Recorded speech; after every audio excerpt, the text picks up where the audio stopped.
There we go. Hello, everyone. I hope that you enjoyed the intro. Welcome, players, and welcome, audience members. DQ, it's good to have you here on a Cyberpunk Red night. Chameleon is both in the audience and as a player. Hi, Raven. Good to have you here for as long as we do have you. Since you have a vampire game tonight, am I correct? Evil is also here in chat and as a player. We are going to get our other players. Coffee will be here shortly. Night Mage should as well, but we're going to get going because we have a little bit of review to do to make sure that the rules of the game, of the mini game, I should say, are understood, and we also have our time to still uphold our table talk tradition. So we're going to jump into that. Load up. We go from our landing page into our lobby. Tonight is session 29. Exec, kind of executive. Last week's was actually a Linux command, and tonight's is as well. And that clearly has no bearing or purpose for anything that's going to happen. So, with a completely random title, let's jump into our table talk. We'll actually start with you, Evil. How you doing this week? Anything going on in your world? What is happening in the realm of video games, or just out your way? What interests you? Well, I think my Wednesday group is taking a couple weeks off and moving to Foundry. Oh, okay. I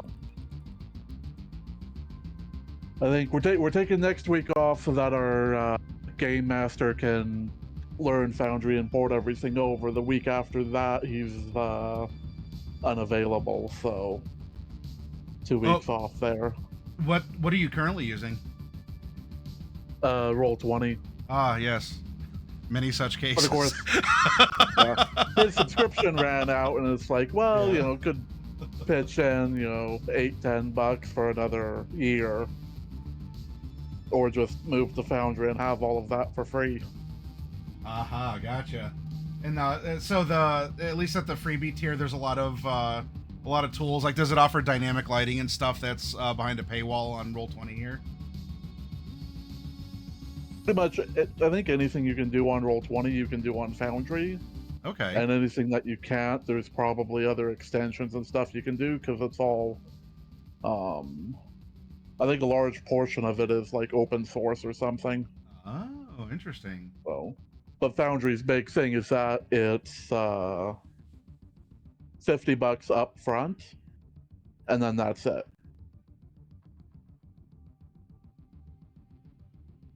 It's just a one and done. All right. Yeah, and then of course you also host it. Whereas like we'd have accounts to log into stuff, and all that's hosted on like Roll20 or Demiplane servers and stuff. Foundry's on the Dungeon Master's machine locally, or whoever's hosting. Which then also means that, file space restrictions, what are those? Right? You don't have to pay to upgrade for that, because it's just, it's all on your own hard drive. I had a hell of a time this week, Evil, with something similar. I got an external NVMe drive, and trying to get it to play nicely with my rig here that we're using. It just it wasn't working. I was learning a lot, but I was also banging my head against the digital wall. But you know what? That sounds interesting. And Foundry is a VTT that I would like to learn. Certainly, a lot of people use it, and probably for the reasons you brought up too. It is, because it's whatever you want it to be. Hi, Mage. Good to see you also out in chat there. Anything else that you wanted to bring up this evening before we sleeve into our characters and get going? As far as Warframe goes, the event that they're running right now is about to wrap up. as the update comes out in a couple weeks, and they showed off the new Warframe and a bunch of the content, and it's going to be interesting. You think the game's going to get a surge with Destiny shutting down and people moving on to other games that are getting service? Possibly. I know there's definitely been talk about that in the Discord. What's going to happen when all the Destiny players come over, if they do come over, because like Destiny, there's two big things that I think Destiny's kind of known for: raids and PvP, and neither exist in Warframe. Ah, okay. Yeah. From what I remember, Destiny's not shutting down, they're just ceasing development. Yeah. So the PvP elements are Yeah, like the probably still servers gonna and stuff be- will still be up and stuff, so there's that. But there's nothing new going into it. Right, Yeah, yeah. So if so people want a lot of like the- fresh development, like fresh stuff. A lot of the raid people are probably going to jump, but the PvE people will stay. I don't think Which they're is gonna probably move. I don't think they're gonna move to a regular to a game like Warframe though. For that, I think where they'll probably go is they'll stick themselves in the MMO pit. Ah, Yeah, they might jump World of Warcraft or Final Fantasy or something like that. Yeah, I'll see them in my neck of the woods. So then the question is this good in expanding the community, or has containment been breached and we're going to be facing a widespread shitification of various game communities? Oh no, this is most certainly a containment breach. Okay. Well, if Bungie doesn't do their classical bundle and makes Destiny 3, they'll go back. So, I've heard that. Well, I've heard a couple things too. One, that they were looking at relaunching Destiny 1, and two, that Destiny 3 is not on the table right now, and that's a blame Sony problem. But there's also a petition to get Destiny 3 in development, and last I checked, it had like over 200,000 signatures. That does sound If that about turns right. into dollars for development, then that's Yeah. Well, Marathon went well for Bungie, so they're gonna need that. Yeah, there's Sony's kind of a hurting puppy right now. Yeah. That's a lot of things Well, going on. something else I've heard is that as far as like all the hardware side of Sony, the electronic devices and cameras and stuff, China has them beat. China's beaten them out of the market. And so PlayStation alone is 60% of Sony's revenue. And so they're kind of desperate to do whatever they need to keep keep PlayStation making money, so that the whole thing doesn't go. Yeah, they don't go the way of Atari, just Yeah. become a video game publisher. Yeah, Yeah. there's a shift where a lot of things that were, made in China were just considered to be the cheap throwaway, whatever. It was just that, because it was cheap manufacturing and everything. And a lot of that, not that you still can't find that. I mean, you look at any, little plastic party figures or something. You get that, but for things like electric vehicles or other electronics or things like that, like I have a DJI drone that's made in China, and it's been excellent. It's not a cheap piece of shit. It's nice. It's so I've heard some unfavorable things about some of the EVs that China's producing, that they're not stable, I guess. But other than that, yeah. I like the one you could emergency. There's the one where you could do an emergency eject of the battery, and it just looks like you're broadsiding someone because Yeah. you could just like remove people's feet if you had a pedestrian next to your car and you eject that battery. That is very funny. But no, the thing with China, right, is it's not that their manufacturing has been bad. It's that their QC is garbage.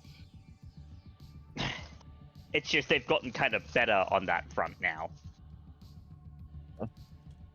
The times they are changing. You know, Well, everyone wants I Kang Tao smart pistols now. You know, I wouldn't necessarily say they're changing. This has been riding on the wall for a very long time, but due to the fact that the building is on fire and the inmates are running the asylum. Yeah. It's a mad world, Matty. For it's all a of you in mad, chat, mad world. This is why we have Table Talk. Not only do we laugh and we talk about the things that interest us, this absolutely is a warm up for our game. It does kind of speak to the state of the world, though, that when we learn, it's like, we're like, yeah, well, what would have to play Cyberpunk, right? It's a dystopia. Everything's crap and corporations rule everything. Yeah, just look outside. You'll get all the inspiration you ever need. Yeah. You best start believing in Cyberpunk stories. You're in one. Hey, I don't know about you all. My future's so bright I'm wearing sunglasses. So, man, I can't believe the mayor of Night City put all those tariffs on those data chips. it causes supply chain issues. Anything else for us, Evil, before we move on down the line?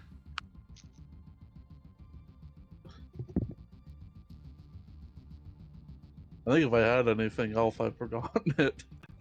Well, if it manifests as a remark through Gopher, that's perfectly fine too, because a little bit of reality bleed never hurt anyone. All right, let's go down. I know one of the things I was thinking about saying is like, we all live in Gotham, and Poison Ivy's the mayor, because apparently she actually is in some of the stories right now. I would take her as mayor. She's actually competent. She's evil, but she's competent. No. Absolute universe, Poison Ivy is very different. Okay. Everything is fucked in the Absolute universe. Absolute universe is different. That's literally Darkseid just being, I'm gonna stick you in your worst nightmare. I'm pretty sure Absolute Ivy is literally like overtaken by plants. So. Well then, Chameleon, We'll pass the ball on to you. Do you have any further comic book commentary, or what's happening in your world you want to bring up? Well, yeah, we recently did a very late spring cleaning, and I pulled a bunch of old comics out of the garage. Posted those in the Discord a while back. Those were nice. A lot of them, unfortunately, are not in great condition anymore. But are you going to hold on to them, or are you going to try and take them down to a shop? No, I'm gonna hold on to them. I like them. And other than that, it's just been Tomodachi life, like so many others. I just started it. Oh, okay. You reminded me then, or unless you want to ask, because I know Coffee Cat would talk to you about that, because in his version of Tomodachi Life, it's all vampire characters from games that Coffee's been in. And it's been interesting to see them interact with each other. So, are you doing something similar? Like, are you loading up characters that, from comics or movies or characters you've played or something? Or is it all random? Yes, I am pulling and going to be continuing to pull characters from the longest D&D game I've ever been in, the Gaming Zelda Nezero Legend of Zelda D&D game. Wednesdays here on Twitch. Yes. Although that's currently in low roll, and we will get to those eventually, but I've already added Link, so it's gonna be fun. Well, let us know how that goes. Screenshots or the shipping didn't happen. Well, it's gonna be difficult for me to get those because Nintendo's a little bratty about it, and I cannot send them from my Switch to my smartphone, so gonna have to do some kind of workaround. Well, just use your camera then. Yeah. But it's funny because anytime the me's refer to me, they say Dungeon Master. So. Oh, I love it. Anything else from you then, sir? Nope. All right, Lethality Complex. You're gonna have to be a Janus here. You have two heads. You're speaking for yourself and for Coffee, since you percolate through his channel on Saturdays. Yes, I do. So, currently, I actually don't know what's going on in San Antonio by Night Blood Gamer, but things are getting spicy, so you should watch on Wednesday evenings to see what's going on there. I haven't had the chance to actually sit down and watch it because work has been so very, very busy. And the rest of my time that I've had free has been going towards my game, Brisbane by Night Hellfire, whereupon I'm about to beat the ever-loving snot out of two of my players. When in doubt, the werewolf. That's Funnily enough, that's also my plan in D&D. Werewolf who basically got who wasn't a werewolf, a human who got turned into a stolen moon via dark ritual, is aligned with some hunters and hates everything and everyone. It's gonna be a fun time. They've got lots to do. Not to mention, when the Sabbat are kind of a sympathetic group in your city, things have kind of gone down the proverbial shitter. So, well, given all the supernatural stuff that's going on, it's like, yeah, we hate them, but like they're ours. At least we're on the same team when it comes to ghosts and werewolves and mages. There's a Bali in the city, and that's the one thing that the Camarilla and the Sabbat agree on. The Bali are evil. But no, there was some talk amongst the biggest and most powerful member of the Sabbat pack in the city, saying that he feels like his pack's thoughts aren't their own, and deal with it. But, I didn't tell you this, so the next time we meet, we will be enemies.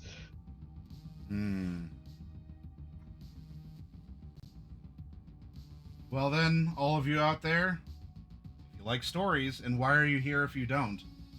Stop by Coffee Cat's channel tomorrow for this and more. Certainly. Now I have to figure out how the hell I'm actually going to do this extraction, because I had like 3 or 4 different plans and they've all gone out the window with basic prep that you did. So I need to think of something, and fast. There is actually a category for VTM on Twitch.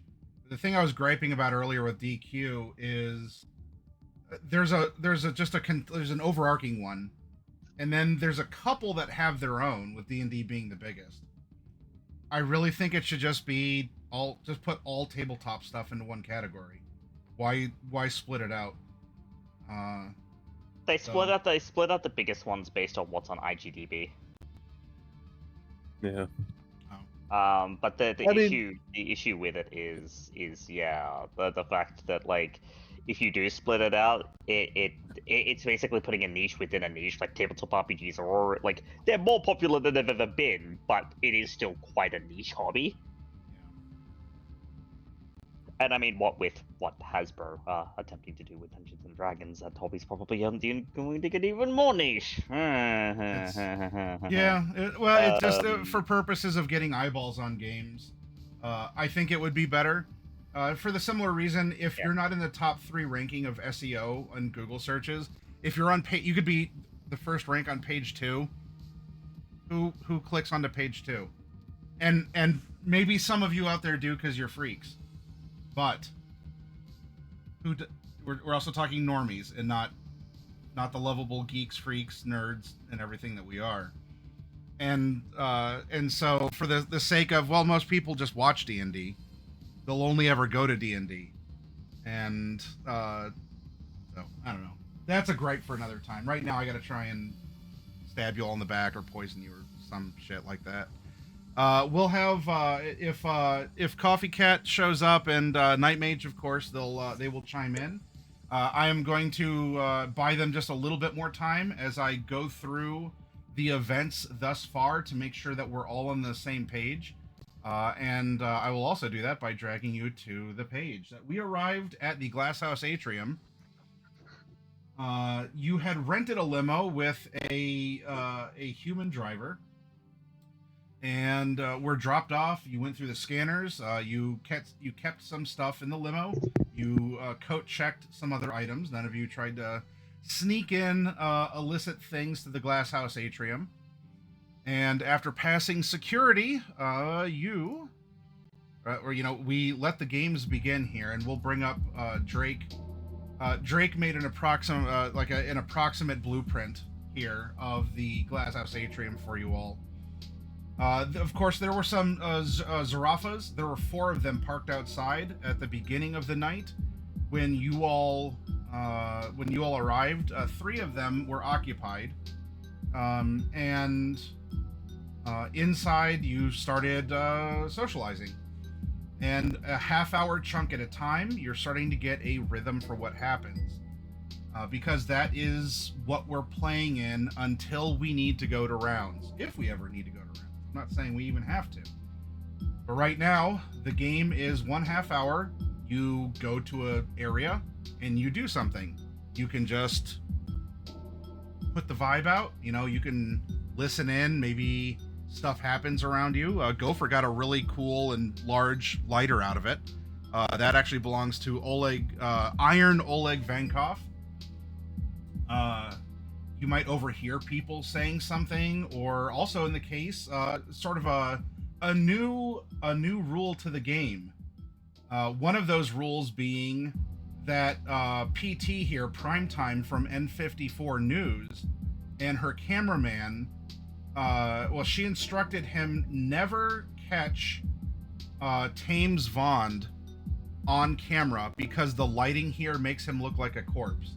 I would argue he looks like a corpse under any lighting, but specifically, she does not want the cameraman to get Thames on camera. So, if you were going to do something and not possibly have the chance of being caught on N54 camera, stick around next to Thames, or Mr. Vond, as I'm sure he would like to be called.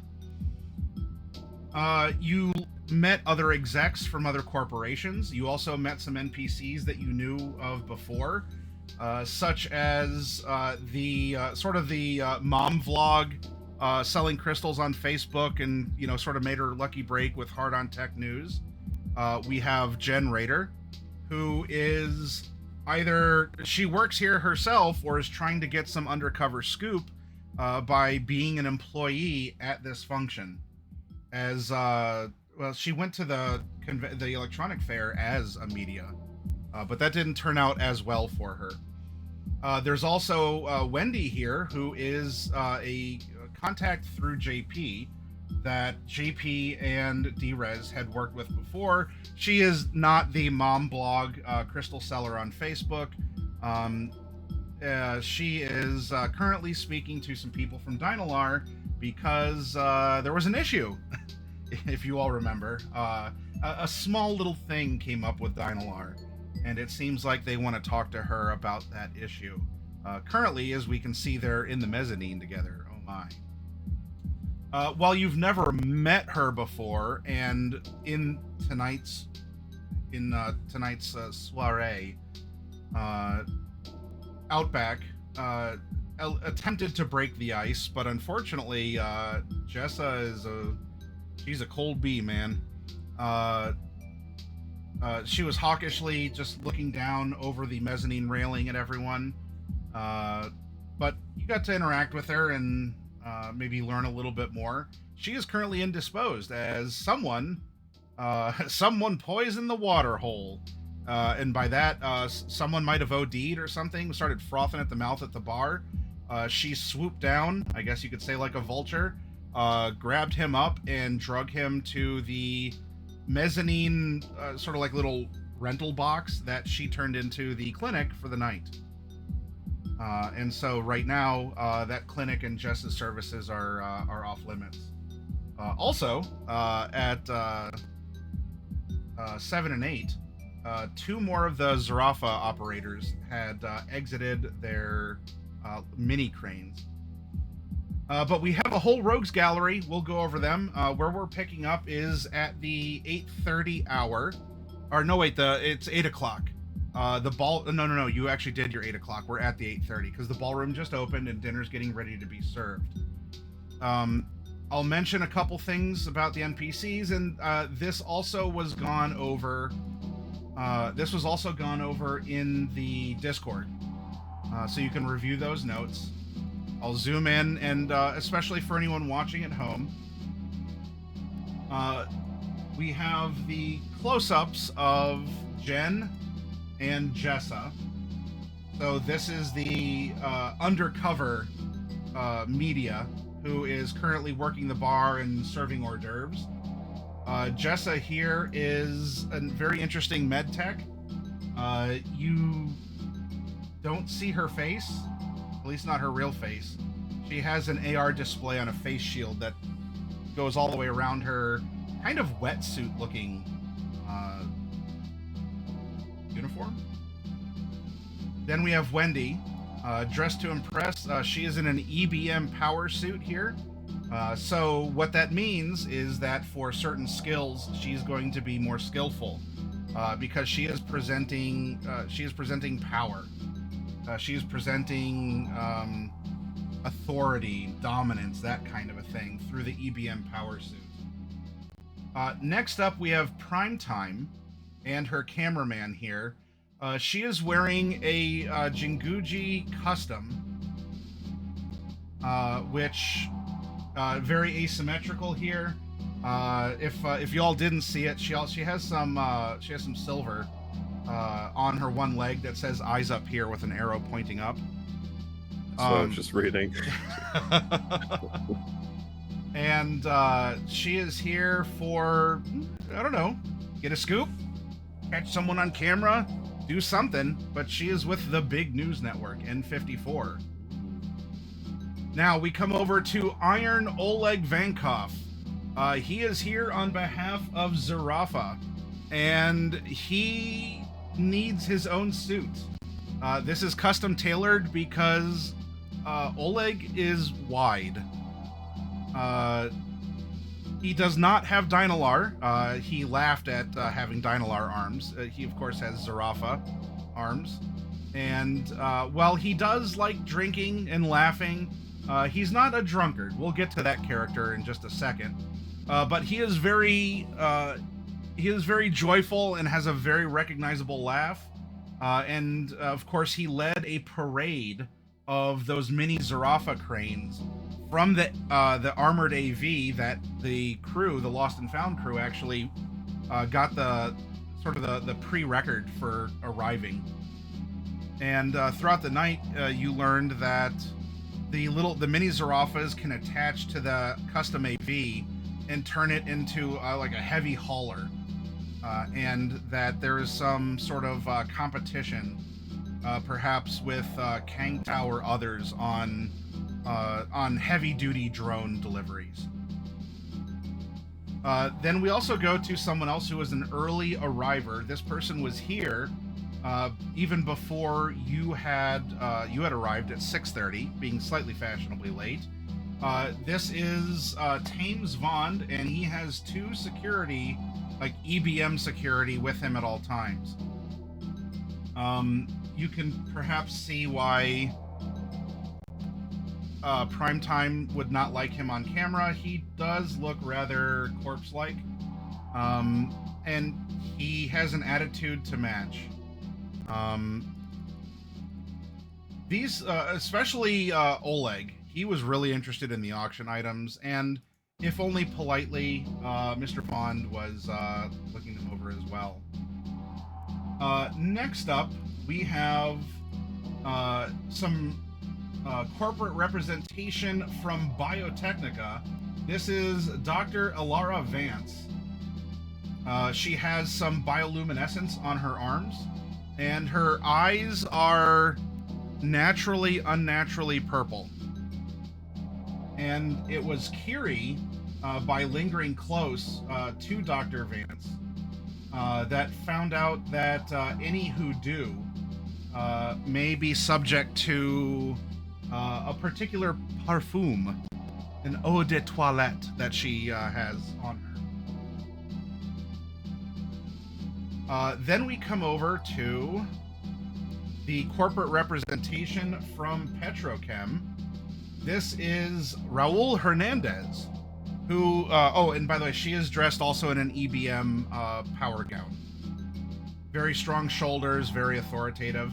And, you know, Vond, if he's not in an EBM power gown, then what is he doing? However, now we come over to Mr. Hernandez, who is actually wearing a Hinamitsu suit that has, it looks like a very soft dust storm is blowing across his fabric at all times. It's not violent, it's not, you know, like, oh, tumbleweeds blowing at you in 3D or anything. It's just this constant color shift of like a gentle rolling dust storm that goes with his, just his earth, his other earth tones, and a cane made of real wood that he recently had to start using because of reasons. Two recent reasons come to mind. One of those being a bomb, and the other one being possibly also a bomb. Whatever sent up the Petrochem refinery. While you out back were out jumping some dunes. So he is here as well. And has a very pleasant demeanor. You know, firm, dry, 3-second handshakes. Eye contact. He actually smiles, talks to you, tries to remember your name. Who does that in 2064? That's dumb. Then we're coming down to Ziggurat, who are the hosts of the charity event here for the Pacifica for All Fund. And we have... It's actually going to be 3 pictures, technically. But we have here...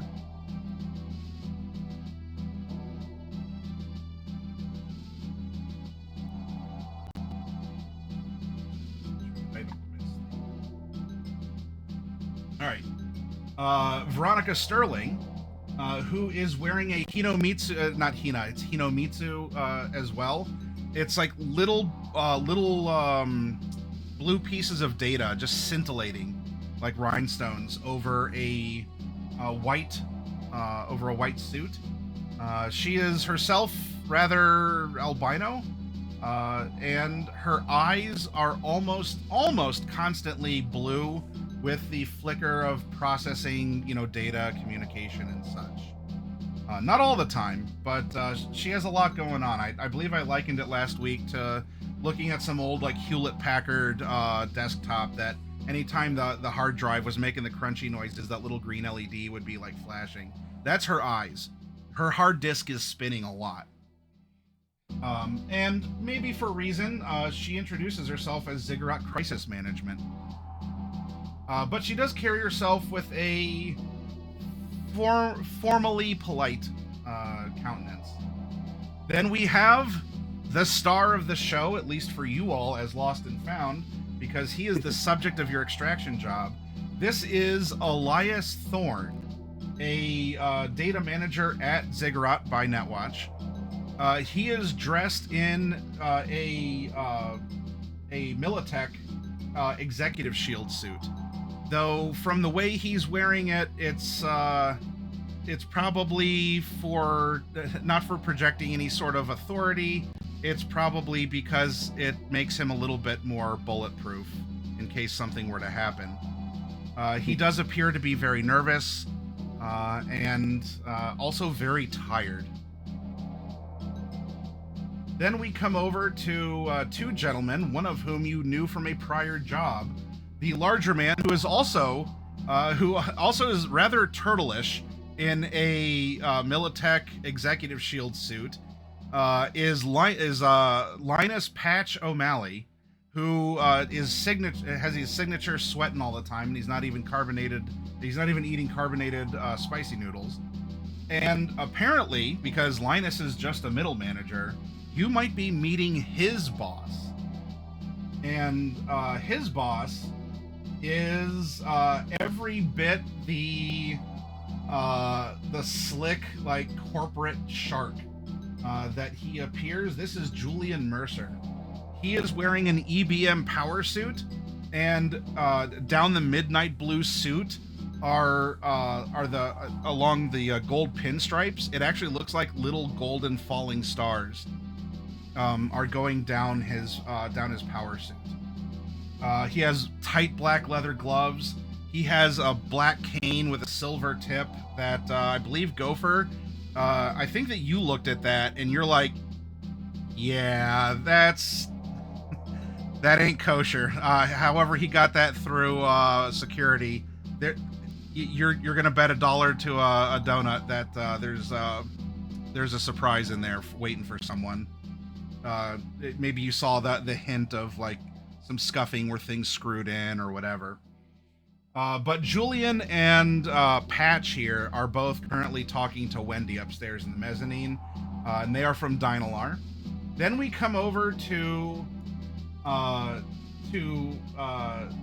Brooke, or his full name and title for Militech here, Major Kalen Torres, who is currently drunk, not quite sloppy drunk, and things that interest him cause his eye, name tag, and bolo tie to turn red. He does not know why he's here. He is very upset, and he is, instead of socializing, he is internalizing, and by internalizing, I mean he's drinking. So he is on the verge, or he is drunk, just not sloppy at this point in time. But this is your Militech representation at the charity. Now, these last two, or no, there's three. These two currently on screen, you do not know their names, but you do know that they are from Data Inc. They arrived as a couple, or as a pair. However, they arrived. There we go. And they are unique individuals to whom you are actually assigned to sit with for dinner, if you choose to abide by that anyway. And the last person that you do have a name for is Jackson Holt, and this is the guy. He wants to sell you Rocklin of America, ROA, Rocklin of America. Make no mistake, this is an American brand. I mean, hey, you don't get much more American than Texas, right? Rocklin of America, Adventure Multi-Tools. You love them. Every exec needs Adventure Multi-Tools installed. And if you say, Matt, this guy looks like he belongs in a Toys R Us catalog from the late 90s, I'm going to tell you you're absolutely correct. He's got the acid wash jeans. They're ripped. He has the frosted tips. This guy is Zach from Saved by the Bell. He probably even has that retro beige brick of a mobile phone, if only to flex and show off. He'll sell you Super Soaker 250s and Sega Genesises. So, and probably like a cool Lego set that cost a lot of money too. But you can see that he doesn't just sell the product, he wears the product. One of his arms has that really nice translucent plastic around it, and even his shoes are made of the same stuff. And he's such a cool dude. He is wearing a Segotari t-shirt under his shiny jacket that also acts as a music monitor, like a little equalizer, a visual equalizer. This man, he wants to sell you the Rocklin of America Adventure Multi-Tools. Come right out of your forearm. They're super handy. In real life, this dude is gonna tell you that you need to buy a Jeep because you're totally gonna take it off-road.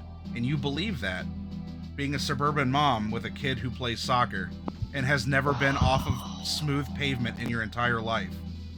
But you're gonna buy that Jeep, and damn it, you're gonna put 20 ducks on that dashboard. But you can take it off-road if you ever need to. And that's why you bought that Jeep. You bought it because it can Yes, go off because- road.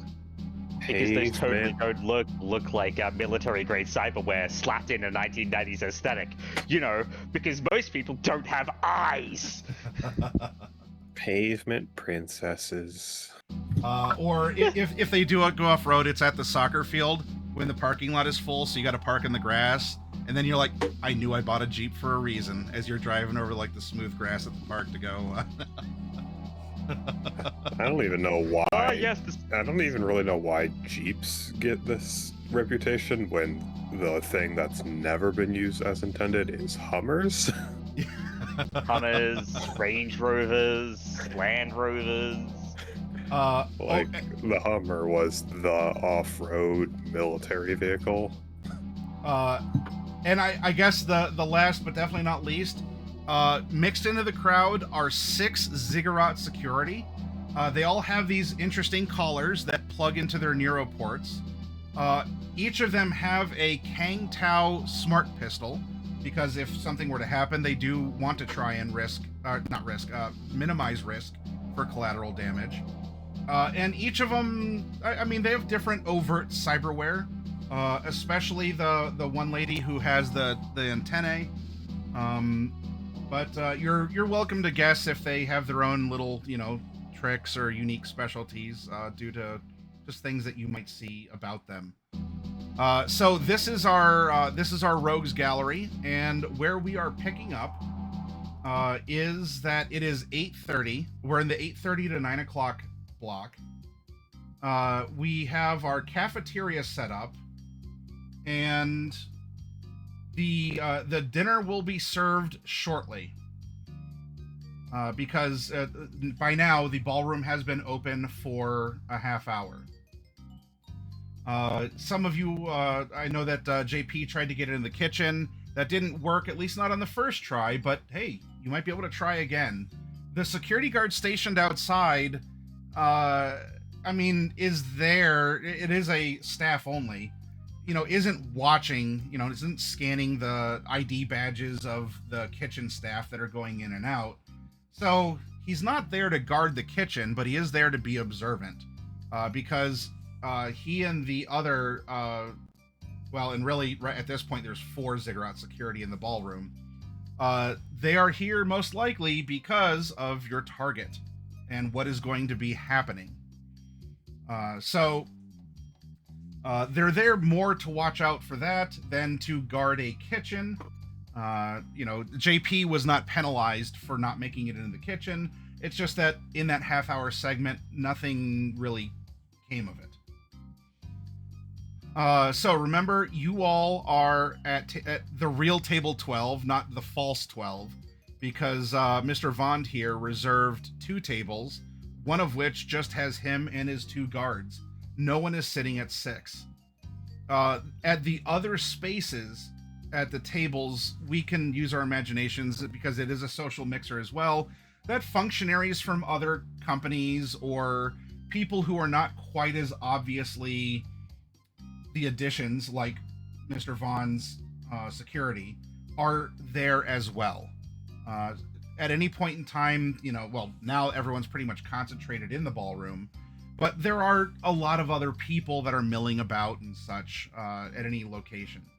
Now, as we go forward, remember, you tell me in this segment where you want to go and what you're doing. If you want to do something, then we'll route that through a skill that you are offering. If you just want to stand back and collect rumors or see if something happens in a location, that's cool. And the default is I'm willing to take lip reading, perception, or human perception if you just want to if you're not sure what to do and you just want to collect info or hang out, see what happens.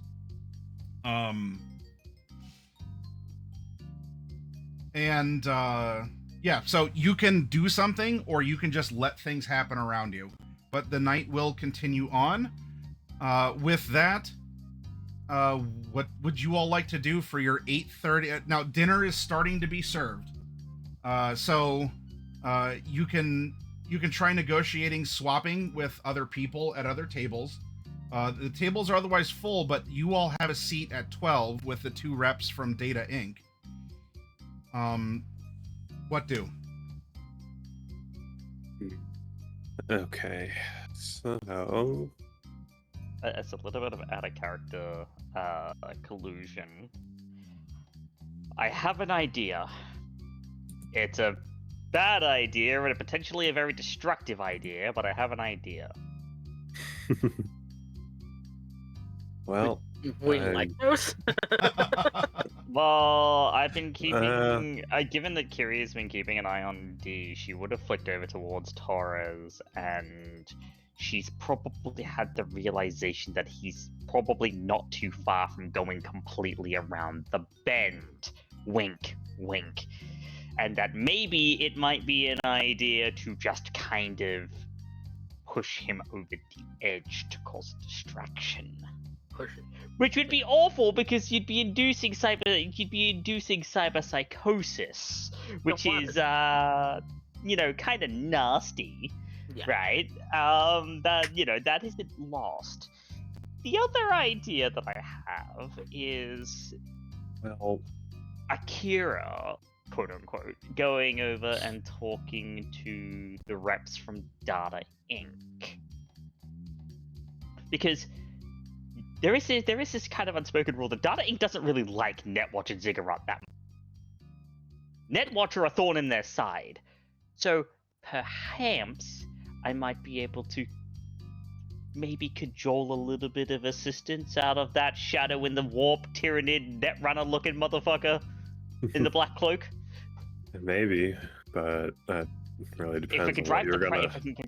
if we can drive the crisis manager at least a little, get her distracted, then maybe if she's connected to, because obviously those guards all have a tactical network.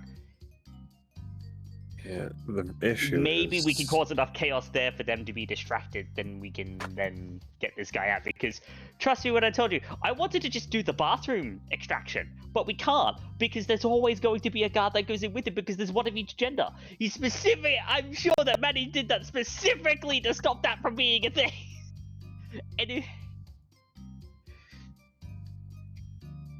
No, you're tilting your head side to side.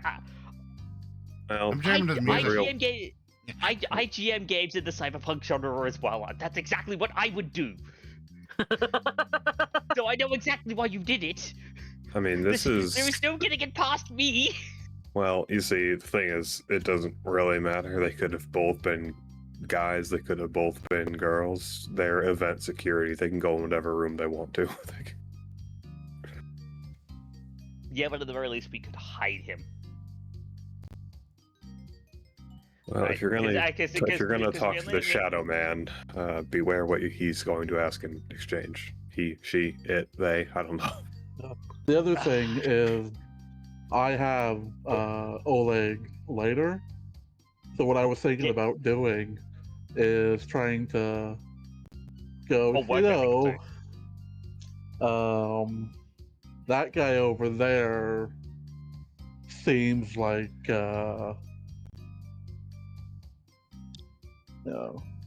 seems rather bored, and you're a big guy, he's a big guy, you're Russian, he's Militech, so If we can let's see get- who cybernetics are better. An arm I wrestle. was Oh, thinking more, please. given we have Crisis Manager and Event Security, both of whom would probably be distracted by different things. Two-pronged attack here. See if we can get the Data Inc. people to occupy Crisis Manager. And I have a feeling it might not be too terribly difficult to spark some controversy between Oleg and fuckboy Holt over there with his fucking mantis blades. You know what? He's If the you wanna- mantis if you blade wanna- guy. if If you we wanna just want to work that- say, If you want know. to work that angle, then I'm completely fine with that. I'll go and have a chat with the people from Data Inc. Because we gotta do something because we're slow. We're actually running out of time. We are. Yeah, Yeah. I'm going to actually try, executing something. because if Oleg goes over there and starts messing around with Mantis, I don't remember his name. Also, I'm distracted Jackson Hole, because yeah. Jackson. If he goes max with Jackson, also I love that our DJ is Drake. Sorry. Yeah. DJ Drake. I do have a question. Yeah. Does Militech have their own cyber limbs? Or would they be using Dynalar or someone else? I believe it was said that our Militech guy has Grip Kings, but I did not indicate his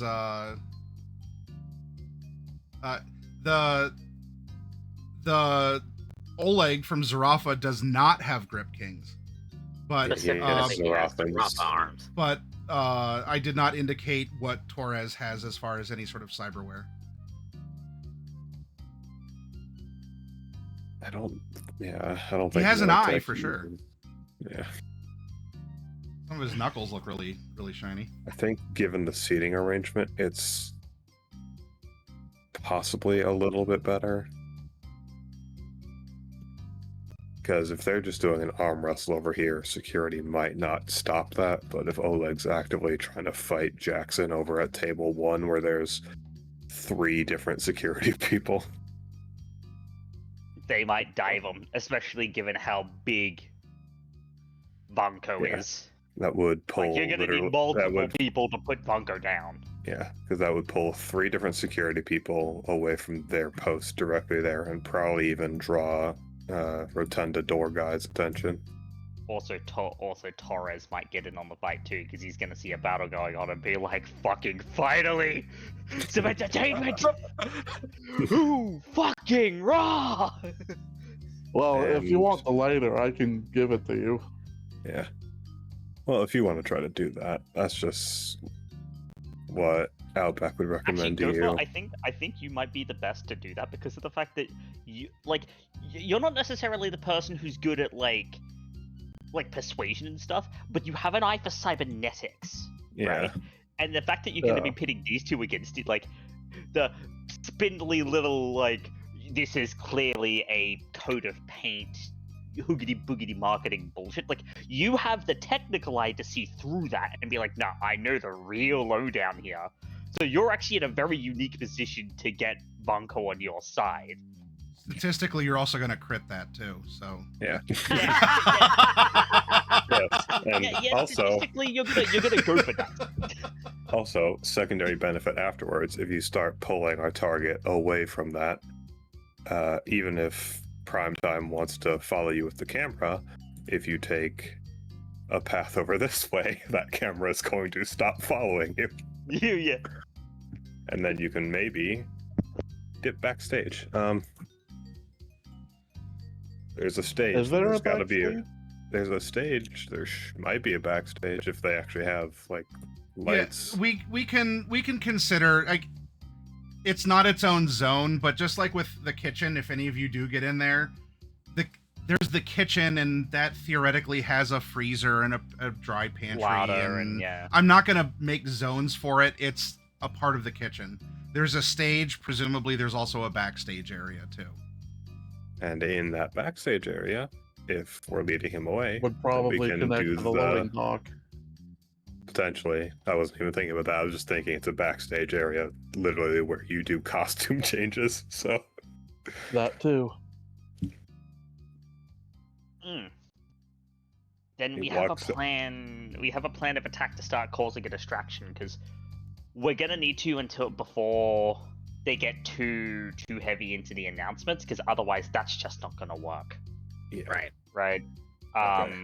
We need to cause problems before then, and I think now is gonna be the way to do that. If it matters, dinner is scheduled to go on for an hour. So you have this chunk and the next chunk of And the next time chunk. for dinner to be brought out and served, and people are sitting and eating and such. Well, that's actually perfect because it means that me going over and talking to the Data Inc. guys makes sense because I'm just coming down to the table to eat. We're at the same table, table 12. Yeah. If you even want, I know Maddie just kind of put us around the table, but I'll swap this chair with you. Oh yeah. So You don't have to sit where I just drug the tokens out. You Yeah. know, it's So you can be right next to that. who wants to sit next to Tall, Dark, and Handsome here? I would assume me, given that Okay. D probably Yeah. doesn't want to be anywhere near them. Kiri will sit next to Tall, Dark, and Creepy, and D can sit next to Thigh Gap Supreme. Oh, all right. Yeah, there you go. That's not a thigh gap out back. I mean, have you seen the full picture? That is indeed a Mr. Stud in her pocket, and she is happy to see you. Have you seen the full photo? She's got a thigh gap for days. Fully equipped. Oh yeah, but there's something between them. Of course there is. Matty out here showing that he is indeed a man of culture. We don't I judge am indeed a man whatever. of culture. That's true. We don't judge whatever equipment you use. All right, so let's lock in so that we can we'll go through what is this half-hour segment. What are each of you doing? I am, because it seems like Gopher and Kiri are doing our two major active setups for this. So We'll probably want to hit them. We'll probably want to pop them simultaneously, right? Yeah, we want if the order of events as we're doing them is like the order they happen in the half hour, then yeah, Gopher and Kiri would be doing their things last, so it pops off at the height of dinner. I think I'm just going not great at this, but I do want to just very casually be leaning back in my chair and looking around the room, and God, I don't even know if his lips move. I'm gonna be lip reading good old Corpse Man over here, because our current extraction path does theoretically take us past him. Okay. It's lip reading. I don't think we did any fickles at the start. No, No. there's a couple left over from last week. You Yeah. all are sitting on D-Res, Kiri, Outback. Oh, I do have one. I've got two. Okay, then we'll throw the fickle and 2 luck on this lip reading. Oh, hell yeah. That's 24. Oh yeah. All right. Well, so you're lip reading. What is everyone else doing? Like, let's get you to your locations, and then we'll resolve what is detected or picked up or done. I'll be talking to the guys from Data Inc. All right. You all can decide until Night Mage is here if you want to have JP do something. I can always bring up his character sheet and make a roll too. Where would JP? I'm not sure where JP would go. That's a I difficult don't know one. either. I'm not sure if we're gonna have. He did try to nightmares get into the tonight. kitchen. He could try that again. I think if we wanted to get JP the best chance to get into the kitchen, since our distraction plan includes basically distracting every one of these triangle of guards here, we can maybe try to get him to swap seats with someone over at table 3. Maybe Yeah, chat so- up our old pal Patch. Okay, Gopher.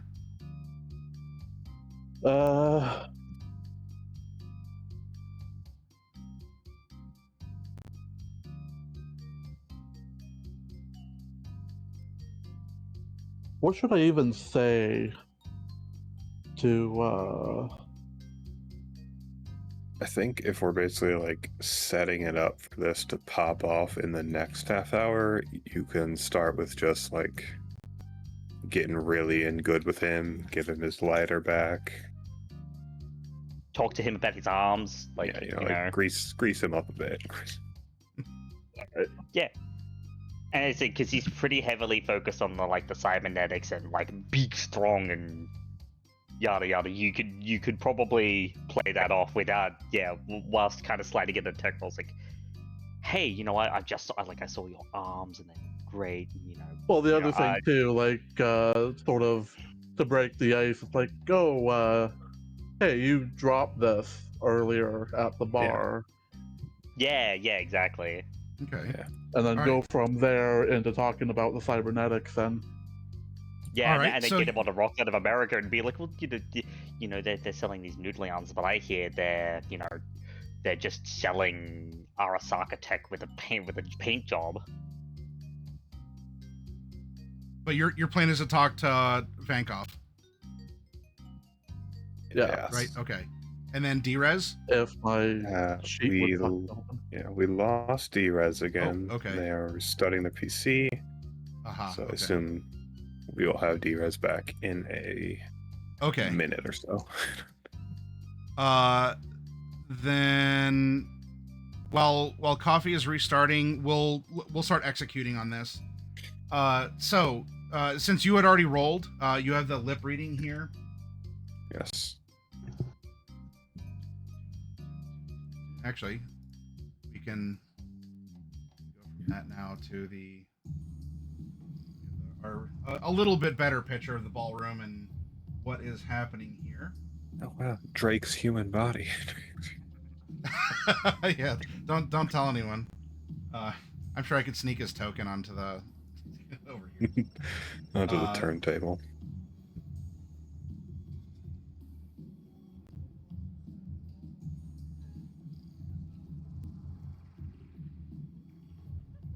Okay.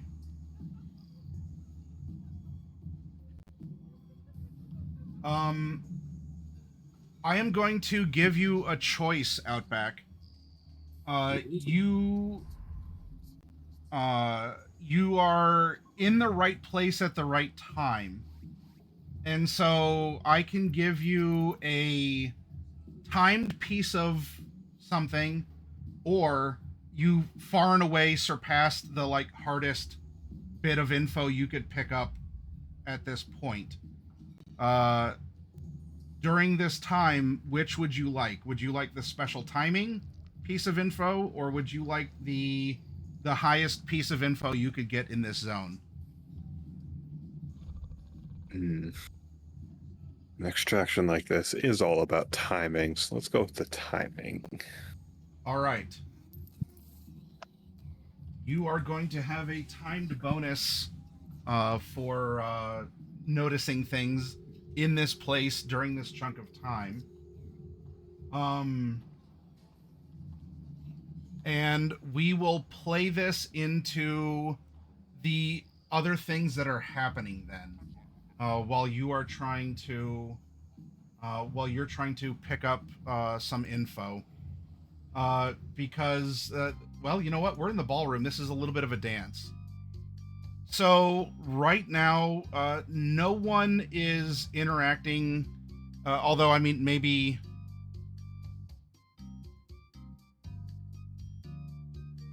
Wait, did you, Lethality? Did you want coffee, or rather, Kiri? Did you want Drez to interact with Torres or not? No, I think she's plied as much as she can out of him right now. He has been kind of disinterested in advances. Yeah.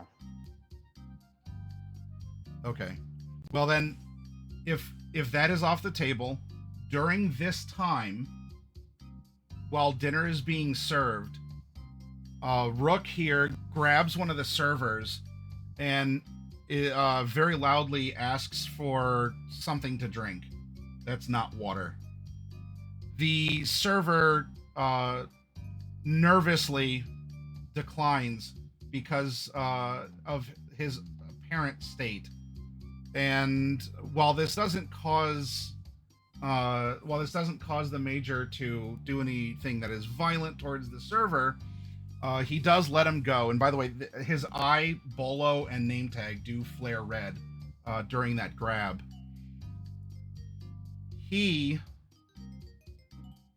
Oh, you know what? That's actually... He's been cut off. I put a token on the map. he starts. He just trudges across. Go away. He trudges across the ballroom, and he goes to the kitchen because he wants a fucking drink, and he's gonna get one. At which point, the security staff here and him are going to get into a verbal disagreement because Torres wants to go right to the tap, and the guard is not letting him do so. Now, during this time, because they're gonna he's gonna be sitting there, they're gonna be serving. So remember, all this is taking place within the half hour. Not it's not 28 minutes of the half hour. Now, what you get for your special Outback, and actually of all things, it's interesting that you find this.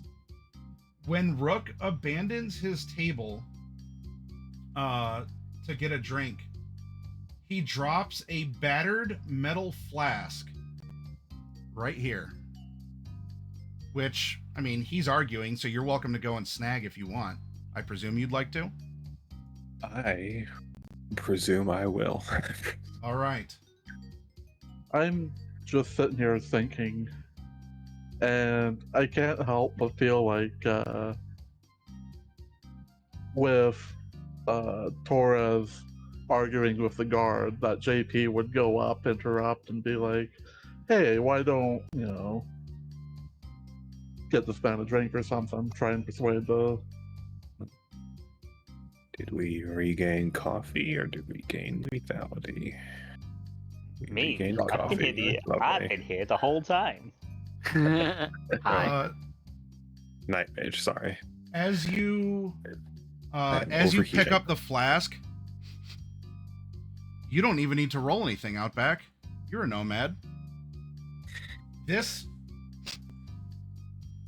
now that you uncap it and sniff, he does have apparently some reserve tank, some reserve flask of Badlands Snakebite Moonshine. Ooh boy.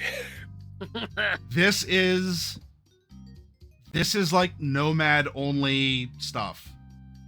So he either is or was a nomad, or he has connections with nomads such that he can get this 100%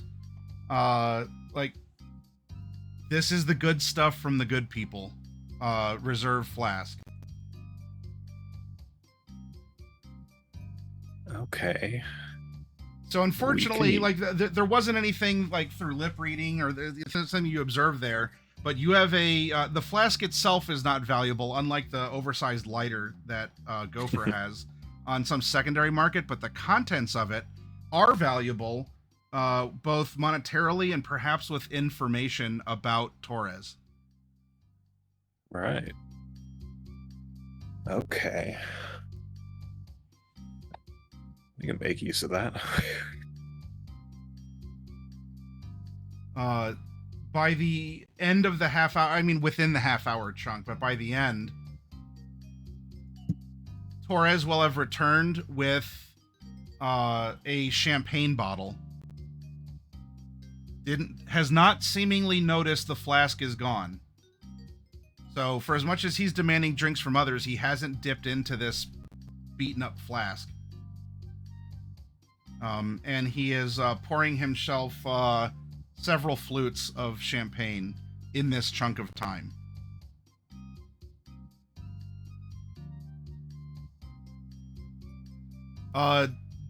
Coffee or D-Res, while you're here, what did you want to do during the 8:30 to 9 o'clock block?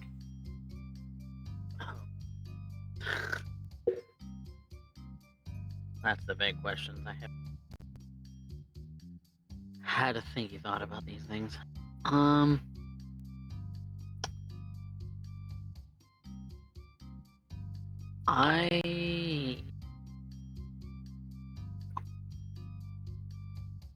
gonna keep on myself for this particular time.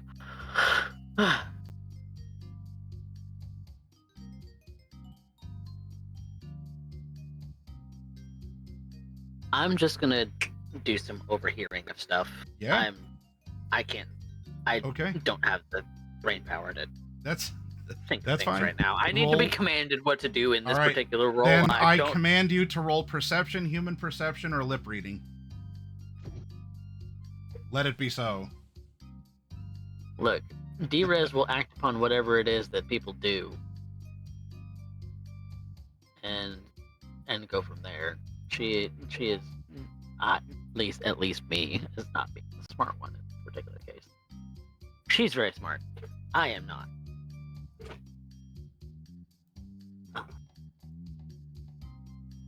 Right, where is my rolls? There it is. Perception. Oh, nice. 17.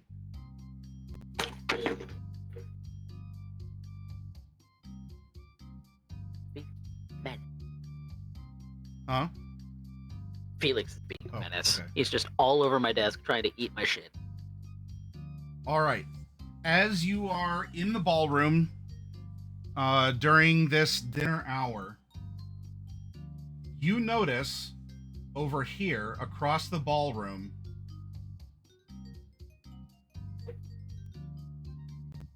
that a sweeping red sniper laser briefly paints the glass behind Raul Hernandez. Jesus Christ. Oh no. You were able to track the reflection to a catwalk area that would be, well, here, if we go back to, we'll go back here. This isn't exactly how the ballroom looks. This was just a quick gen here for some visual anchors. As you would have been sitting more over here, Raul Hernandez was sitting here. The area, or the laser would have come from somewhere up in the lights above the stage. Oh. God, why do people want to kill this man so much? Yeah, right? Now, Raul was, he would just be like holding his cup and, talking to someone next to him. and so you see that across his Hinomitsu, like, dust jacket, you would just see that that's no tumbleweed going across his chest. But just as much as it seemed like it was going to, like, stop over his heart, it kind of quickly jerked away. So maybe something happened. But you did see a sniper laser, like a target laser, track across Raul Hernandez. I am going to, over our private little network of text group chat, Yep. let everybody know. Raul Hernandez has himself a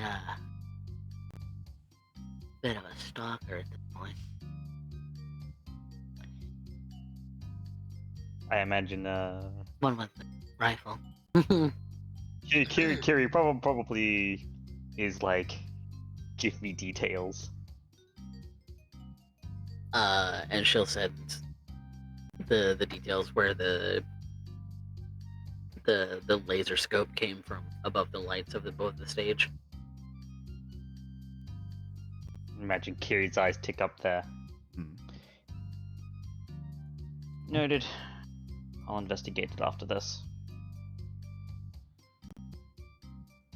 As a general aside, you don't think that could have been a sniper that was supposed to be trained on our target? Dunno. They've Definitely someone's seems to- been after Hernandez. With confidence, Drez, like that laser was really, it was really Really lingering around Raul there. I mean, could it have passed over Elias? Yeah, I mean, maybe. But it was like really trying to line up a shot on this petrochem exec. Then I'll say that. there's Look too precise. there's the other fact too that there's already been 2 attempts on his life. This is almost certainly going to be a third. Well, one for sure attempt. One that we're presuming is an attempt on his life.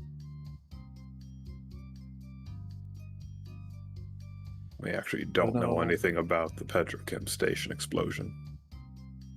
Well, because I know the tech fair one, and then there was a refinery explosion, and the stream sheet specifically mentioned that it'd be his second time escaping death.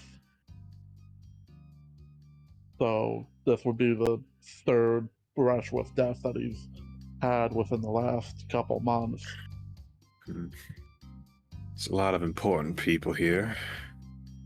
And a lot of expensive tech. A lot of money's going to be moving through this building. He's a bigwig corpo. Most There's a lot of corpos those want- here tonight. Most want other bigwig corpos dead, including some of their own people. I don't know if someone simply has decided to take an opportunity to take a shot at a corpo, or if perhaps this place has snipers, and maybe one of them's been paid off. Just like we paid off. Either our way, partner. what anyone does or does not want to do to Raul Hernandez is not our business.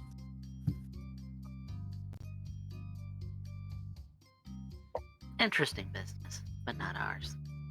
At the moment. Now we do this as a group decision as well. JP was going over to talk to the people from Dynalar, at least initially, with Rook having moved straight across the grid to the kitchen doors, as a Rook is known to do, and making a kerfluffle. Do you, as a group, want him to continue to try and talk to the Dynalar people, or use this as a chance to get into the kitchen for the next block of time? I think the kitchen would be better, especially since JP does tend to go towards diffusing and leveraging the situation to his advantage. He tends to do that a lot. He's like So I can see Rook getting up at the guards, and want a drink, right? And JP walking up and being like, hey, what's all the fuss? That is, you can see him doing that. Yeah, that's why I kind of originally suggested it, because it's exactly the kind of thing he'd do. All right. He's like the social encounter equivalent of doing Aikido.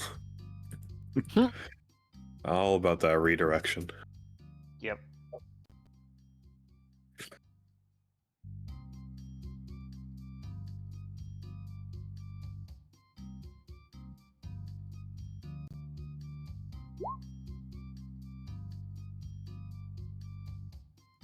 Okay.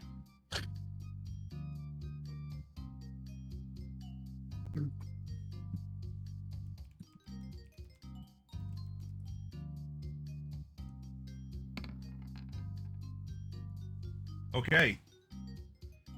So he starts making his way over. I mean, this isn't new information, but Patch is absolutely he swaps. He grabs he from his dining neighbor. He reaches over and grabs their cloth napkin wrapped silverware, and then starts swiping his brow as JP's coming over. That's also about the time that Torres is moving straight across the grid, and this starts. JP will excuse himself, go to introduce himself, see the opportunity, and especially because he is wearing a Macedo tux, as the help does. He is able to get into the kitchen and is set up for perhaps something else in the next block. He can, through Drake, let you all know what he sees. That there is a kitchen staff, there are some helper arms, there is access to the loading docks in the kitchen. There's also, there's the pantry and such. all sorts of monitors back here that have some like gastromolecular interactions for menu items and all sorts of things back here in the kitchen area. So, looks like they're making us pizzas. Hell yeah. Yep, you're getting real food. So, Oh, God. God, that is such a nice look. God, this kitchen site's bringing back memories, man. hopefully good ones and not trauma. Yeah. God, I love cooking, man, and like actual professional kitchen is so fun to be in. And this is high tech. Everything is clean, stainless steel, and all that. So, but you know, with this being wired back here, JP doesn't know about this stuff, but I mean, he knows that you would know, Drez. But I mean, there's all sorts of stuff back here that, I mean, if it's useful for something to cause an arm to go haywire or, you know, do something. But you know, you could advise him if you want to guide him or have him move over to the loading dock as well in the next phase. You can, or even like through the loading dock, he could go to the just to the construction area or even up to the roof if you really wanted, because you can freely move through the zones. But he's back here as a part of this half-hour block, was navigating that and positioning himself so that he's giving you. You know, into the receiver for Drake. He's like, yeah, you know, there's these arms. There's definitely more than half a dozen people back here. Blah blah blah. So you're getting the intel on the kitchen. All right. So he is in. Now we come back to. Let's go to Gopher. Gopher, you wanted to sit down. You wanted to sit down next to Iron Oleg Vankov. And I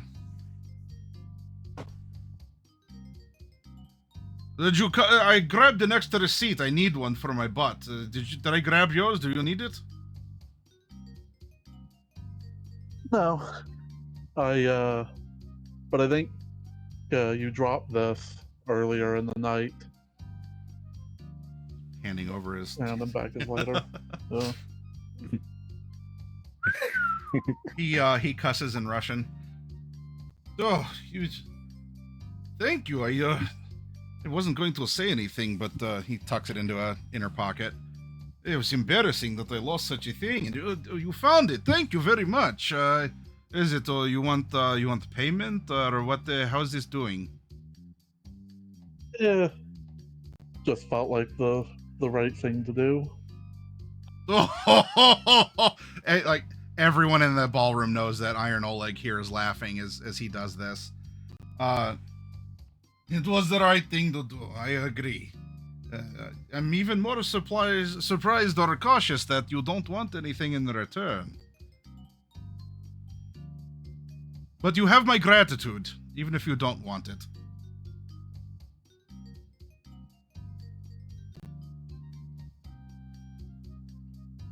I do wonder, though, what your take is on Rockland of America and their so-called, what's it? Adventure What are they multi-tool. calling? Yeah, the Adventure multi-tool. Cheap, flimsy. If I wanted to cut someone, I'd use a knife in my own hands, or even good old-fashioned Wolvers. Tech's been around for so long. That gets the job done. Direct. You don't get multi-tools to stab someone. You get a stabber to stab someone. They can brand all they want, but I see what it is. I can see right through them. Not because of transparent plastic, either.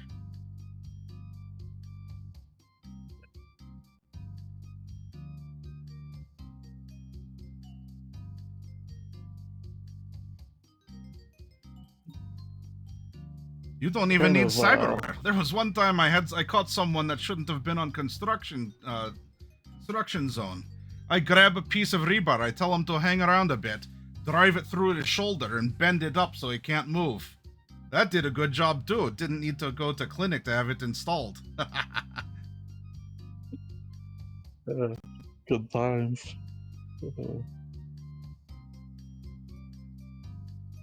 I do want to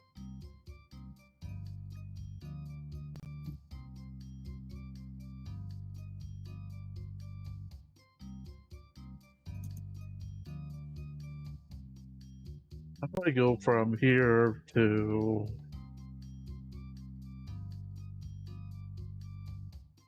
setting up the what I want to do? That's kind of my problem. What do you want to do? Well, set him up, set up him and what's his face, pretty boy, for all that to go down.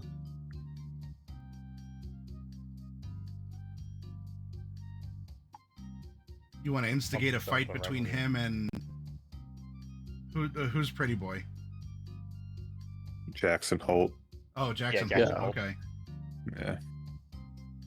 Because Jackson does look like the type who would talk shit about real cybernetics. Especially Oleg's, which are purely function over form. From earlier in the evening, Outback did talk about overhearing Oleg. He seems to be very competitive against others. He even mentioned something about stocks and Kang Tao. He obviously has a higher opinion of Zarafa's arms over Dynalar's. So he has a lot of like hometown pride in his company. And if stocks are involved too, well, I don't know. He's you can try pitting him against Rockland. So I mean, you solicited an opinion, but now you got to try and leverage him. If he's a boulder you want to send downhill, how are you going to get that lever to kind of pry it and start sending it downhill? What are you going to use to leverage Oleg into wanting to talk to, lightly or harshly, Jackson Holt from Rockland of America?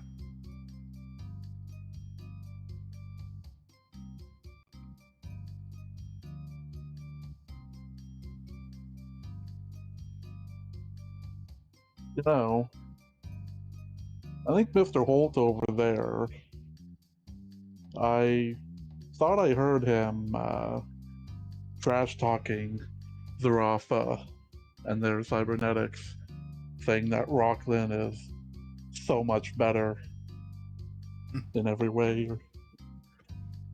Is that so? What exactly did Mr. Holt say about Zarafa Tech?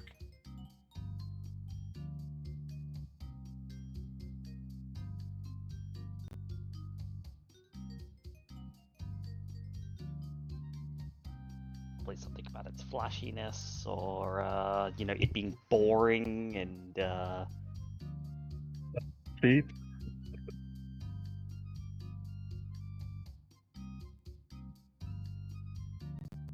That it's cheap? Is that what he said? Well,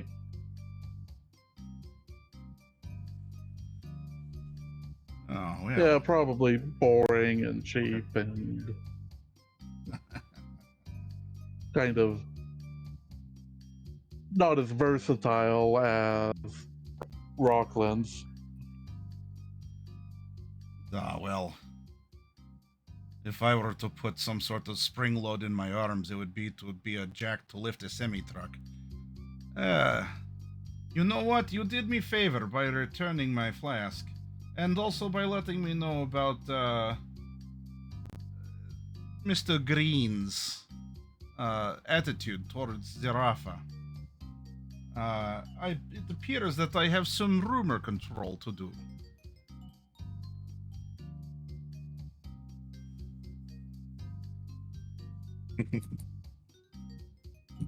But first, because he's not going anywhere, I may be big, but I can beat him to the door before he could get there himself.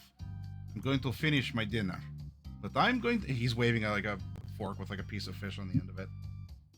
But I'm going to keep an eye on him. I'm going to keep both eyes on him. Thank you. In this case, Gopher, as you return the flask, you're kind of getting this as an auto favor from him, such that he is going to go discuss things with Jackson. That man doesn't discuss anything.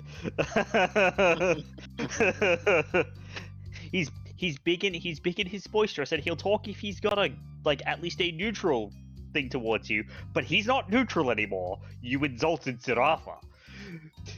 He insulted the motherland. And he's not gonna let that stand. So now we come to Kiri, who is sitting next to a robed figure, and next to the robed figure is a very noticeable figure with a fountain of vivid red hair. What are you saying? It seems Data Inc. certainly knows how to make an entrance. Akira would say, kind of casually, just popping a piece of fish in her mouth.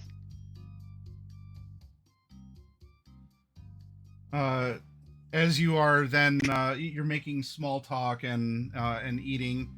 The figure in black is not eating, but does have a plate of food, and the figure with the red hair is eating. And when you speak, the figure with the black cowl and everything does look over to you. However, it is the character with the red hair that responds to you.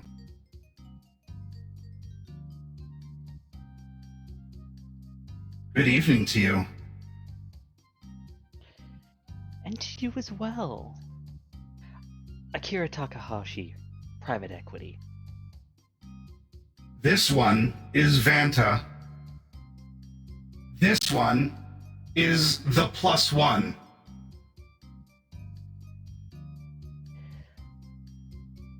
Vanta, huh? And she kind of gives the shadowed figure a look up and down. The +1 is the one who's talking but gestures. This one is Vanta. This one is the +1. I think I see what's going on here. This is what we call a dual body situation. They're a bicameral person. Lovely. Mm-hmm. Okay, so it is they, them. Yeah, it is indeed a pleasure to meet the both of you.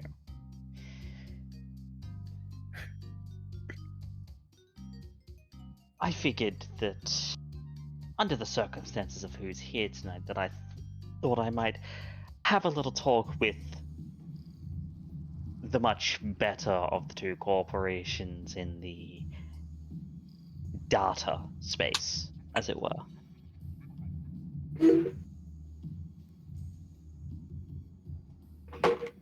You are in the middle of several, but you are sitting in the presence of the best. Have you come to have your fortune told?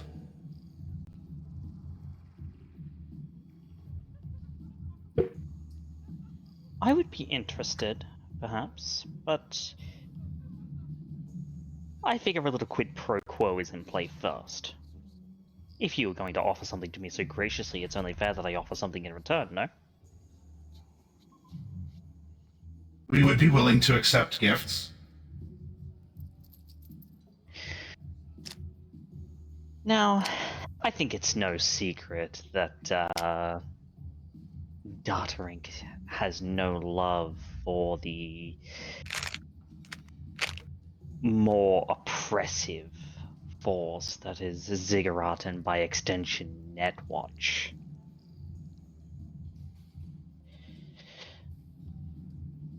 I had heard through the grapevine this evening that they have some plans to make a show of the evening in a less than pleasant sense.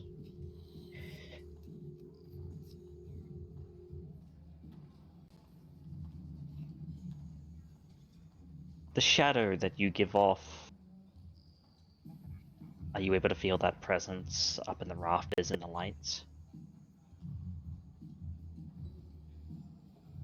Vanta's presence can be felt in many places at many times.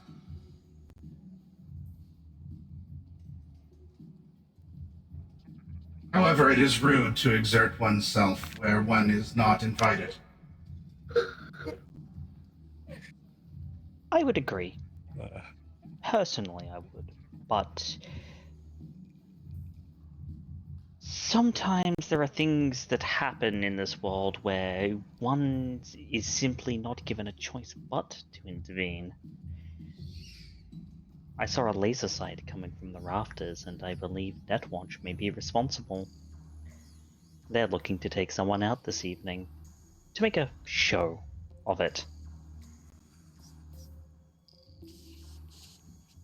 The possibility of this happening is greater than 16.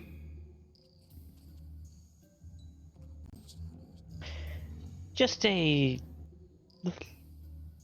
little bit of something that I've heard. As a gift, of course. Whatever you do with it after that is up to you. Gift giving is appreciated, and in return, perhaps Vanta can offer you a gift.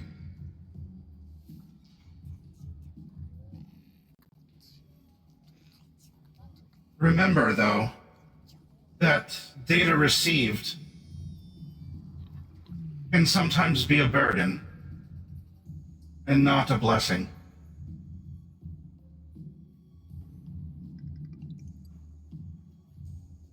But if you find that to be acceptable, we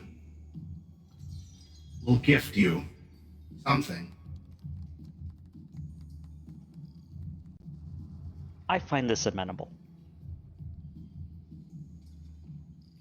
Then to begin, lucky numbers.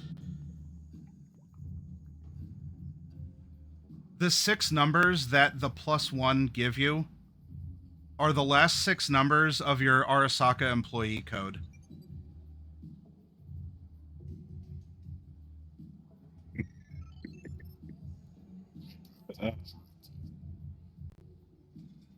that's Or their good. lotto numbers. I mean, it could be a pure coincidence.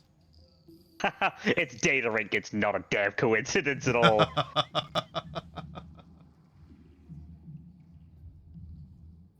We can offer you more than lucky lottery numbers, if you wish us to continue.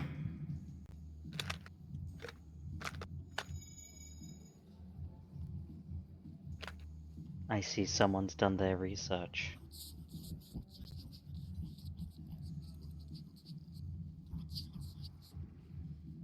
To be expected. One should always be prepared. One should always be in the know. One should not let ignorance turn to fear, when such things can be banished with research and information.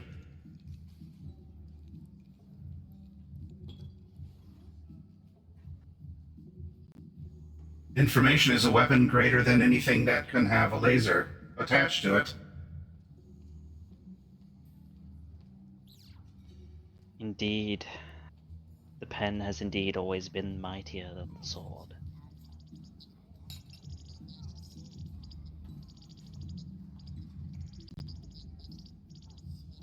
I don't think I need to tell you how I know that.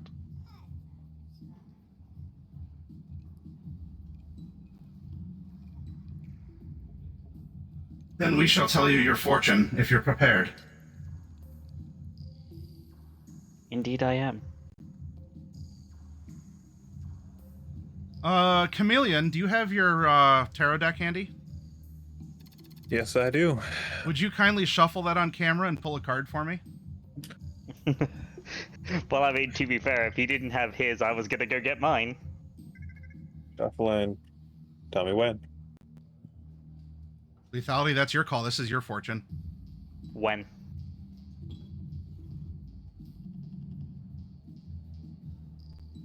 The Hanged Man. And Oh, will you please translate that to Cyberpunk Red terms? Oh God. I don't have that PDF open. I should have had it, but I don't have. Which one was that? I don't think it was in the demiplane. That was one of the supplements that I had sent over. Yeah. City Tarot. Yeah, if one of you can find it. Hanged Man. Hanged Man means sacrifice, effect. Victim is knocked prone and suffers spinal injury and whiplash critical injuries. Yes. What? The Hanged Man as a card is about surrender, letting go, and embracing new perspectives.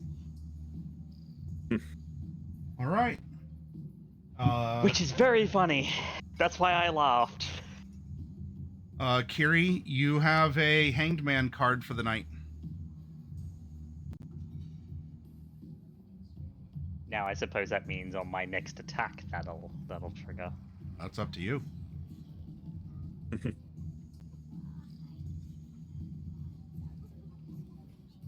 Now, this is a fun way to make use of that. Yeah. Of that module. Or that. What module is you. that? Just so I can have that on hand. And I thank you for your wisdom. And I would then, in the nature of good faith, offer you a piece of additional information.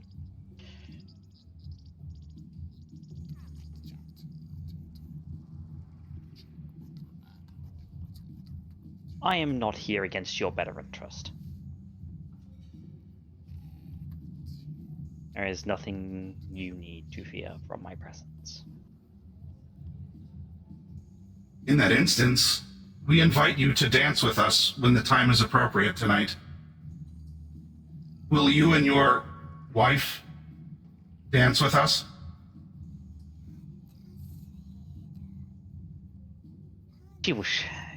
We accept. Sorry, D, you're gonna have to be real uncomfortable for a bit. I don't know how to dance. Well, it's a good thing. It's a good thing I'm about to give you a crash course in how to do that. Huh.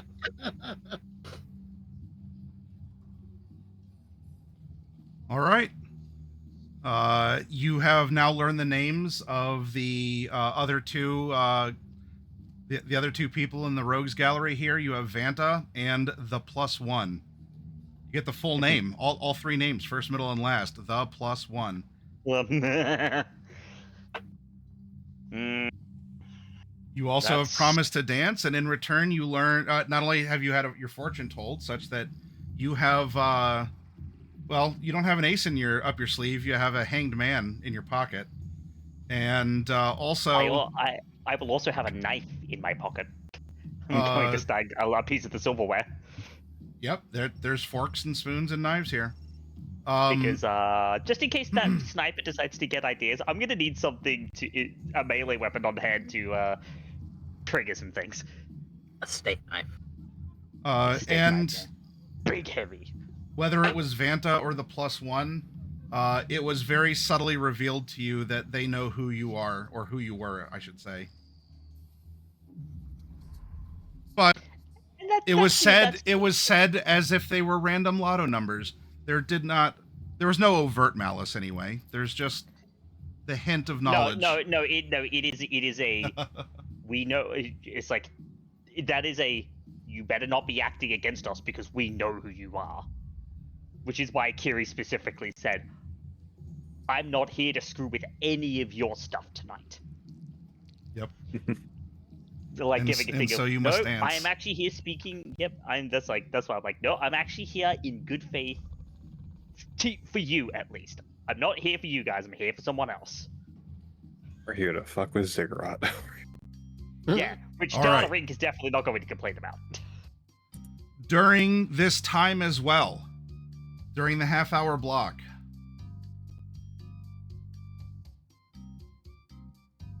oops, forgot. They're on the map layer because I started using that. Yay me.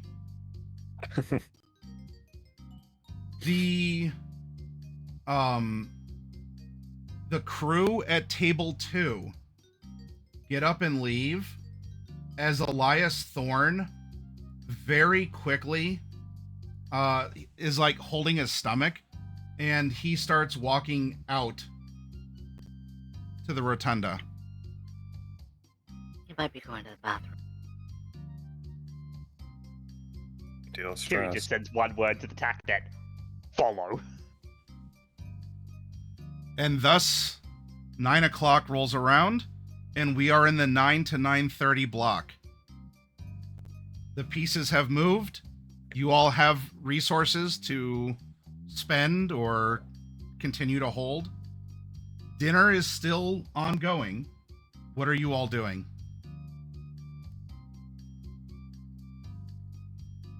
Speaking of pieces, that piece moves over here. Who do you want to follow him? Who do we want to have?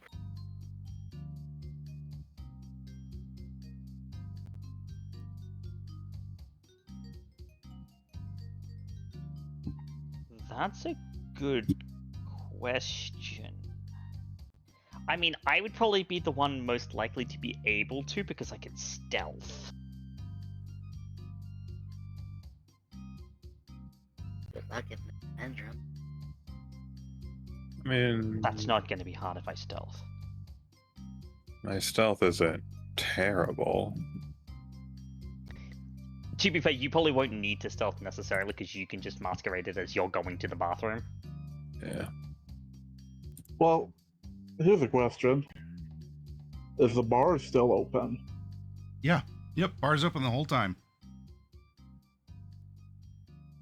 Because one option is, one of us could go back down there and get a couple drinks.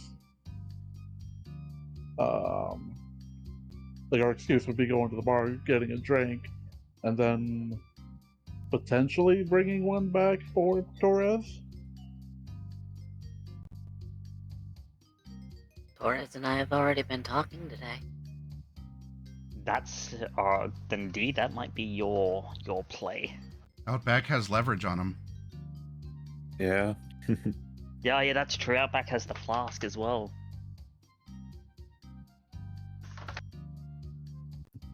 So that might actually be Outback's play, and because currently we're still finishing dinner, the dance isn't going to be until later. Or you could slip the fact last. Yeah, could also do that.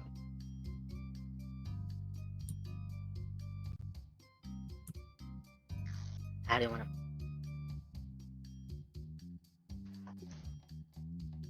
Well, that's a good question.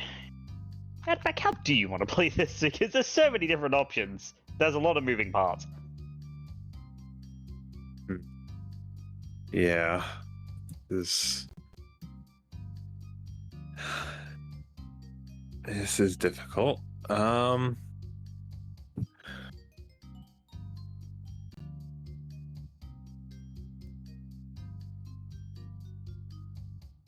Because Rook hasn't left.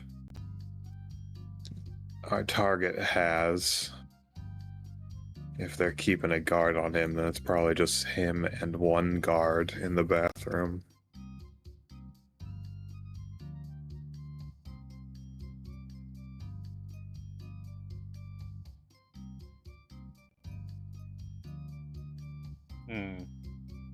Which somebody could just knock out. Yeah, that's the thing.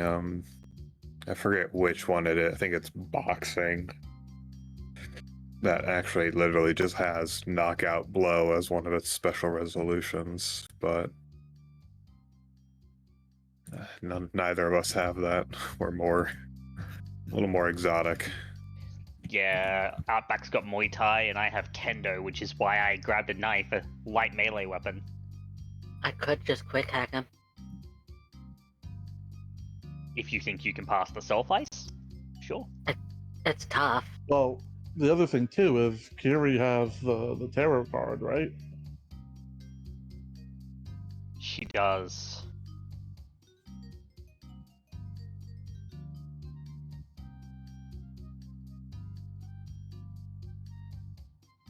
If you want to try and come out towards the bathrooms,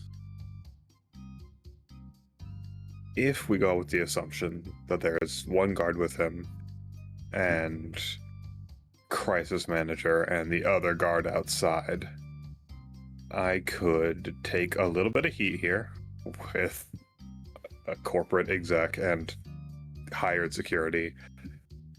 I accidentally spill my flask of Nomad drink on one of them, probably the lady with her, was it Jinguchi?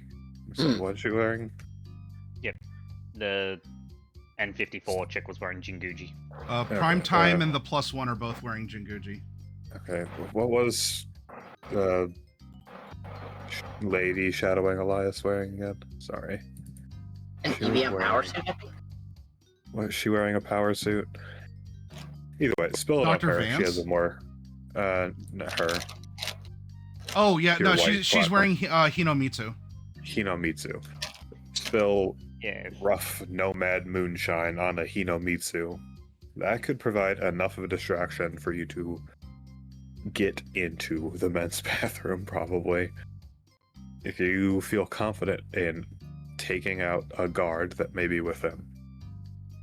Yeah, I can. I can do that. Okay. Then if we're gonna do that, get the face change mask from Gopher. Don't make it obvious that you're following him out of here. Yep. Where do you want me? I want you to stay right here and inform us if anyone else is leaving. Got it. All right, so D-Rez is vibe checking the ballroom during this time. Kiri and Outback are going to the rotunda. Yes. Okay. And What's I'll Gopher excuse myself doing, from and what do you the- want JP to do in the kitchen or any of the other exterior areas? I think Because he can explore the kitchen for info or something, events happening. He has the loading dock. He has the construction zone, or if you want to send him to the roof, he could also access the roof. Presumably. yeah. Loading dock, probably, given that this place is under construction, would have dock vehicles. If he can acquire a dock vehicle and start driving it basically around to the front, you incapacitate Elias's guard, bring Elias out front. JP comes around the front in a vehicle. We put Elias in the vehicle. I get in the vehicle, start driving to the safe house. The rest of you extract as able to. Well, the thing is there is like, no, we would stay. The idea there is to keep up the cover. We'd stay until such time as it's good to leave, and then we extract via the limo. Yeah. Either way, Yeah. yeah. As would be fitting to maintain cover and camouflage. Yeah. So, Maddie, we are a go, I think. All right. This plan is crazy and Jesus Christ. That's what we're good at. Yeah, no, we are Well- flying with the skin of our damn teeth. If we fail a roll, this is gonna If we go fail a bad. roll, this is gonna go bad. Anyone Alright, else? we wanna also throw have, some pickles.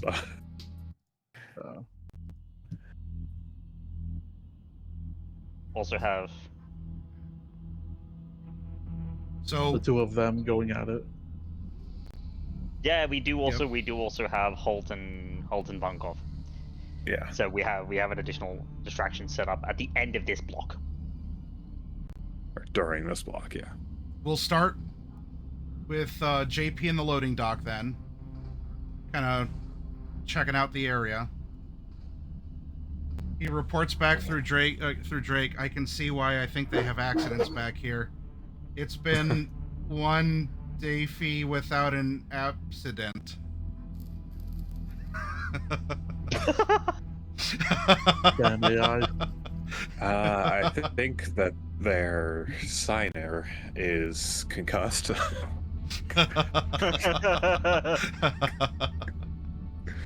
Why don't they just call in Netrunner? God damn it. Pretty sure those PPE lockers are ornamental. So as he reports in from the loading dock, there are some little like push carts for like moving heavy stuff or just moving anything. Some little dollies and things too. Various crates. There is various PPE back here. There is a crane that can move some things around as well. Disposal, staging area, and deliveries. So if any of this plays into plans, this zone has this stuff. Yeah. The potential plan for this is if there is like a vehicle here to make use of that for extracting Elias. Let's see here. Human perception's at a +10.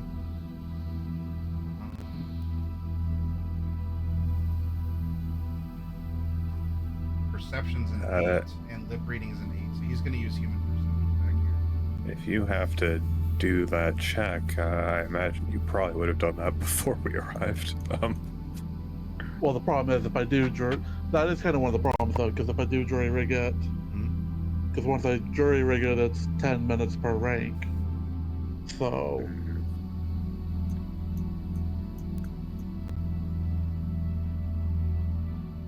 So if you're getting ready to make your move, you got to use this block to do it. Because you got to read your abilities. I don't know what they do, so you gotta interpret it. I don't have it up in front of me. While you're doing that, though, let's roll human perception for JP. Wow, not bad, JP. Thanks for rolling that. Definitely, JP. Yeah. JP. Ignore the GM at GM. It was a clever disguise.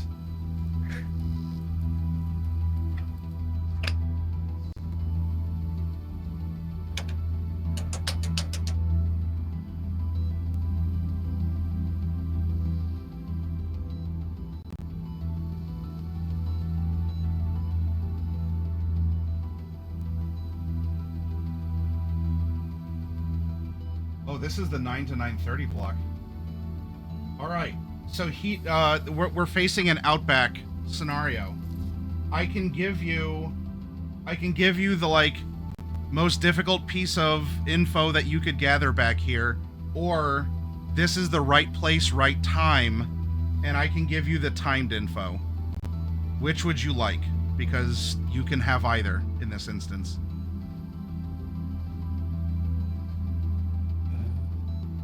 What do y'all think?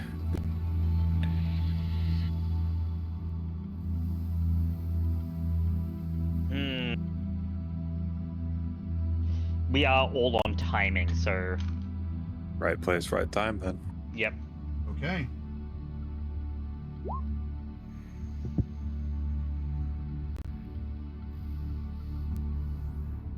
This is a report that you would be getting back from JP. A stressed catering manager steps out onto the dock for a frantic smoke break, complaining loudly about the kitchen's biometric scanners glitching. He props the heavy security door open with a fire extinguisher, giving you a free unmonitored back door into the atrium. So in other words, if you did go outside, you could go around back through the construction, the loading area to get into the kitchen. Nice.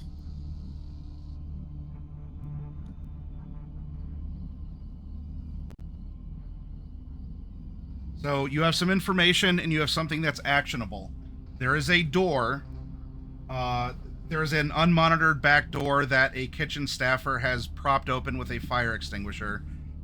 Because he's just like, I can't. All our fucking scanners are just... Does anything in this place even work? Now, I know this is fiction, right? Kitchen staff would never do something like this. But... Definitely not. Absolutely. That's only because I didn't use 20 cuss words also. That's why it's fiction. All right. So, congratulations. JP found you possibly an entrance exit if you need it. It's a back door, back in. May not exactly be part of your plan, but it's also some information about stuff going on in the kitchen, as well as a physical thing to note. Okay. As we're resolving this, next up, inside the ballroom, we had D-Rez, who's vibe checking, right? And Gopher, what were you doing again? You're fixing your mask? You're getting it ready? Or... Yeah, I think gonna Okay. start the timer on that. Then, okay, that's fine. D-Rez, perception, human perception, or lip reading? We're gonna go with perception. In fact, I'm gonna put a couple luck on that. Which would make that an 18. All right.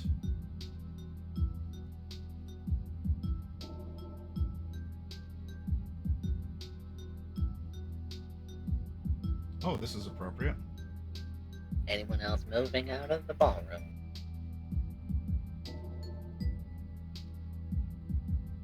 And other interesting things, but particularly if anyone's moving out of the ballroom. All right. The most noticeable thing then in this half-hour block for you, D-Rez, is that if only for a moment, Veronica Sterling dips back in from the rotunda area to the ballroom. It's just her. And you see Veronica Sterling's cyber eyes flash blue. I mean, they have been, but they're flashing blue as she inputs a code into her data pad. You can memorize the sequence because you actually see it. Because she like rushes in and her eyes are going and she's in a bit of a rush and you can see the sequence that she maps into her data pad. You determine it's the master override for the venue's AR ordering app. So what goes to the kitchen to send like drink requests or if you need service or things like that. This would then, especially through you, so actually if anyone were to get this, it's really cool that you did. This would allow you to intercept, reroute, or digitally alter any VIP's food or drink order for the rest of the night. That is good.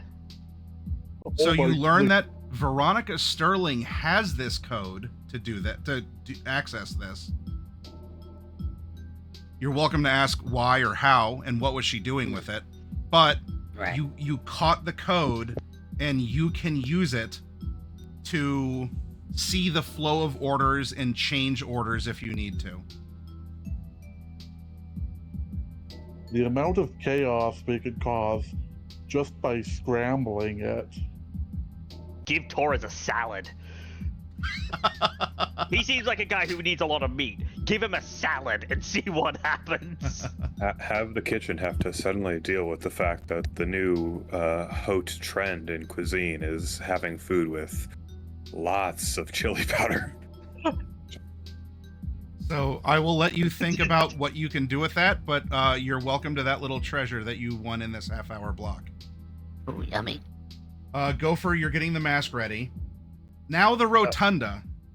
There's a couple things that we can add to the pool of knowledge, because at least one of you, now there's two, but at least one of you is in the rotunda at this time.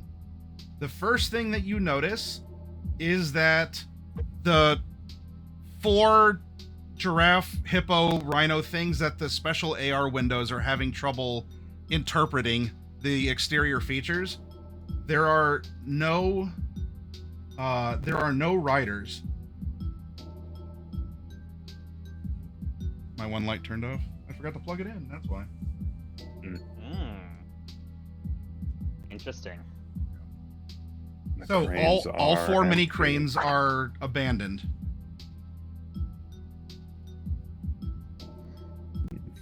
We can also also- leverage construction equipment. Wonder what the odds are I could pilot one of those. Pretty good, probably. And that'll be you back because Yeah.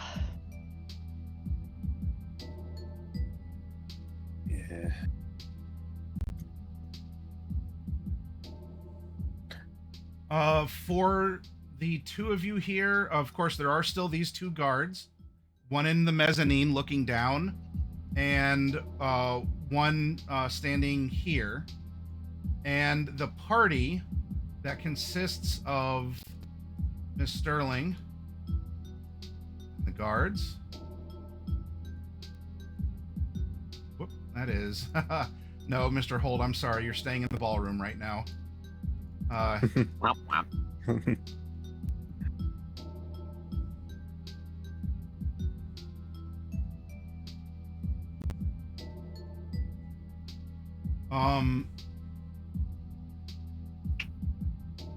Actually, before this, were you in the rotunda? Because technically the bathrooms or even the mezzanine are subzones. Were you staying in the rotunda, or were you going into one of the subzones? We were basically tailing our Ziggurat party. Yep. Like I believe Outback, you were going to go to the bar to do the thing, and I was going to, like, whoever, if we're believing it to be, if a guard's going with Elias into the bathroom, I was going to distract the remaining Zigguratians so Kiri could slip into the bathroom, take care of Elias's guard.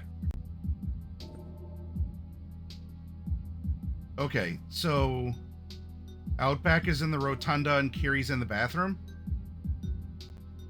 Well, yep, if that's things going to go be well, that's going to yes. be that's going to be the idea. Okay.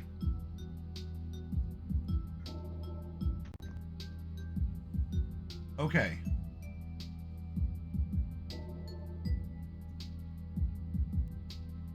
So during this time, with this setup, you would have Mr. Thorne's escorts in a bit of a flank, with Kiri in the men's bathroom and with Outback kind of browsing the auction items on the floor of the rotunda here.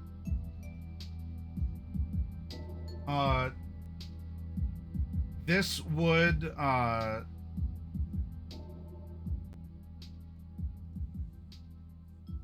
in the in-between time, Veronica, the 2 guards, and Elias are outside. They're like emerging from the bathroom, so he must have been in there. The 1 guard would have been behind as they're coming out. So Miss Sterling and the antenna, the female guard with the antennae, are out already. Thorne is coming out. So Kiri, like this, you would have gone in, and this would be kind of like, all right, well, they're on their way out. Okay. Now. Okay, so it means I'm gonna have to move fast because I need to stop him from exiting the bathroom. You are going to have an event happen to you, Kiri, and Yep, yeah. I need Outback to roll a human perception specifically out in the rotunda as a sort of a freebie as an event happens. Well, I'll put another 1 luck on that. I'm not empathetic. 8. Okay.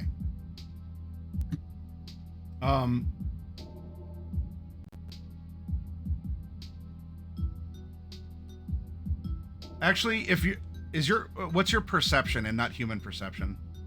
My normal perception is +7. Okay, so that only would increase it by 2. That's probably not going to be enough. But let's see anyway, because the argument could be made that a regular perception could be used for what I'm looking for as well. Okay. All right. For this event, there is no prior knowledge. You are oblivious to things. So. All right. All right.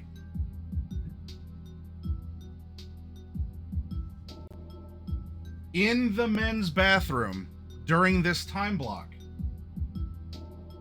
And I'll remind everyone here that we have this absolute unit here doing a power move and making like eye-to-eye contact on a phone call while just like taking a piss in the urinal. Fantastic see-through dress, by the way. Yeah. How lewd. They're debaucherous! What did they care? Oh, but it's fine for the +1 to wear that. Yes. So, in the men's bathroom, an EBM and Biotechnica proxy knife fight breaks out. The brawl threatens to spill into the rotunda where Thorne is standing. One of Thorne's guards intercepts, boldly blocking the doorway, and gets severely wounded. So this is like 2 middle managers who came along as like writing on the ticket. They must have gotten rowdy in the boys' room, and you weren't the only one who thought to sneak a steak knife in your pocket. So a boy from EBM and a boy from Biotechnica got into a knife fight. Now, what this means in this segment: 1, Jessa swoops down from the mezzanine. 2, this guard is effectively removed because he got shanked hard in the knife fight by both the brawlers. God, I love corpos who are probably all high on synth coke. Yeah. They're just so gotta- aggressive. Now, Gotta Okay, figure out how to get Thorne away from his I can guards. I can roll with something like this. so what my this action's gonna does be. mean that in this moment, there is a lot of attention going on because this guard got shanked. Jessa, who, I mean, presumably has no knowledge and probably gives 0 shits about what you're here to do anyway, has swooped down and is getting ready to, like, if she doesn't get this guy cryo-bagged, probably in her ambulance, He's gonna then die. it's going to be over.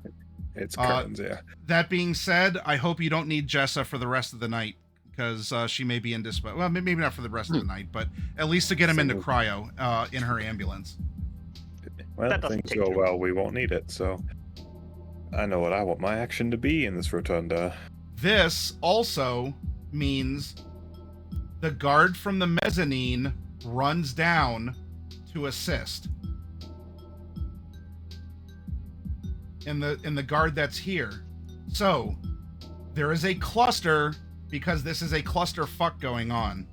And unfortunately, maybe fortunately for you all, one of the Ziggurat guards just got Eiffel Towered by 2 corpos.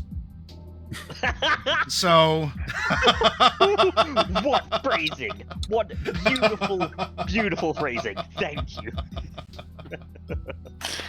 this is a You mature know- broadcast, by the way, everyone.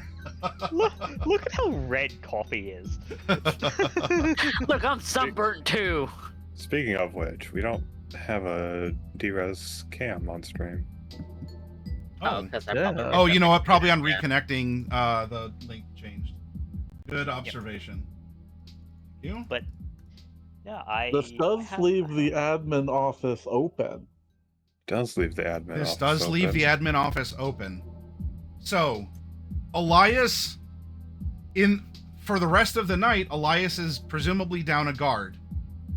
Or the facility is down a guard, depending on how this plays out. In the moment, there's a lot of heat on Elias. Now, Kiri, I mean, I don't know if that changes your plan or if you want to instead change your action, because like this is a fixed event in does. time. This stabbing does was going to indeed. happen. It does indeed change things a bit. All right. With you in the bathroom, what do you want to do given the state of the pieces on the board? So there's two guards here, and they haven't noticed me. I could maybe exit the bathroom and allow them, because they're still brawling, right? Depending on what you want to do, we could put it somewhere in this fixed event. Well, the idea is I'd like to make the brawl spill out into the rotunda proper. Mm-hmm. And I think the way to do that will be to incapacitate another guard myself. Using the hanged man card and the steak knife in my pocket. Okay. Now the hangman is just knocking someone prone, right? It knocks someone prone and inflicts 2 critical injuries, whiplash and spinal injury. Okay. What would be what's your role play to have this happen as you're emerging from the bathroom? I think, given it knocks them prone and things like that, what I'm thinking is like Kiri making a melee at like spotting something in the environment. It could be anything really, but making a melee at like using the knife, triggering that as like a melee attack to knock the guard prone and deal with things. It could be like she makes something like kind of burst, or it could also be that like she manages to just slip by and like nick an Achilles tendon, and he just falls over and cracks his skull on the rotunda floor, or something like that. As you're leaving the bathroom? Yeah, as they're leaving the bathroom, yeah. Because the idea is to get one of the guards that's come down into the thing, and to make it look like just an accident, like there's something on the floor or something like that, and he slipped. Since there is whiplash, spine injury, and prone, and you have a knife, may I recommend using the properties of thrust, momentum, and a fire extinguisher? I'm trying to square the circle of using a knife to make a trip attack for bludgeon damage. I mean, it could also be that like she manages to like jam it in this guy's back such that he falls, like, and he cracks his head to get the whiplash, and that's how he gets prone. Because trust me when I tell you, when a knife is lodged somewhere in your spine, you lose the use of your legs if it's placed in the right spot. Okay. So you want to subtly stab a guard?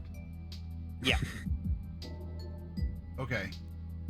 Like make it look like one of the corpos got a good shot in. But me, I just was slipping by because I don't want to be in the bathroom near these guards anymore, like near the guards in the brawl anymore.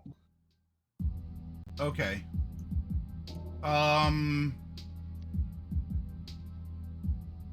Then I guess either...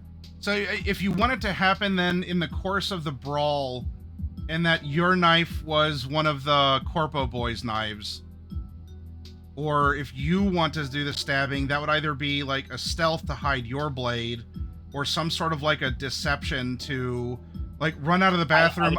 There's a fight, I'm getting out of here.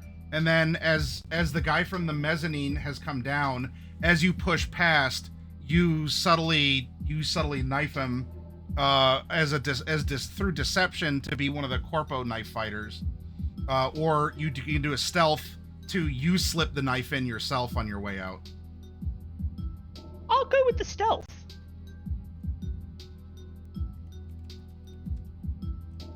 Yeah, I'm gonna go with the stealth. Okay. Because I think that very much fits Kiri's, assassin aesthetic, right? Use the fickle god's favors, please. Oh yeah, no, and I'm betting on my luck for this too. Okay. All your luck, 2 fickles. Okay, Yep. You're using both your fickles also? Oh yeah. All right. 1, 2 marked as complete.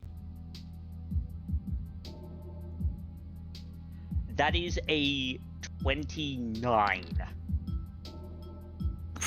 Okay. I always forget how little luck you guys have. Yeah, I only All have right. 4 luck. You make your way out, and apparently Jessa is getting really paid, as she actually then needs to extract.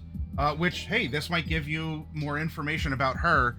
She seems to pretty easily be able to hook each of these guys and haul them away. She's got a high body. She's strong. Or she got Nice. cybernetics. At least one of her arms is, for sure. Yeah. So, given that, All right. plan to ambush swap Elias is a little bit dead on arrival, like these 2 guards. So, these guards are now removed from the board. Jessa is indisposed for some while. An extended period, yeah. Elias has 1 personal guard left, and there is 1 internal guard who, right now, it's not known if he is still going to patrol Rotunda, if he's going to do shifts, because they were swapping before. So it's unknown if he's going to go up to the mezzanine or stay here in the Rotunda. Odds are, because of the auction items, he's going to stay in the Rotunda. Yeah. And then there's the guard outside, but the guard outside needs to be the guard outside, Yeah. because the outside is very dangerous and scary in Night City for some reason. Okay, Who knows why? go for mask online. Yeah, because technically you did already make that jury rigging roll earlier, it just hadn't been used. Yeah. And I would imagine that sort of jury rigging, for the time to, for it to hold to Nick down, it would have to be actually in use. For that, Or you have had to have started using it. yeah, at least it started using it, which we haven't. So, All right, we are now in the 10 to 10:30 block. Or no, wait, because it was 9 to 9. No, 9:30 to 10 block. Yeah. Yeah, 9:30 to 10 block. this is when Gopher's thing should pay off. This Yeah. is when, in the ballroom, we convert from dinner to digestifs and dancing. So someone is going to be needed on the dance floor. Yes. Indeed, Uh, you're gonna get grabbed There by is going to be a speech as well. And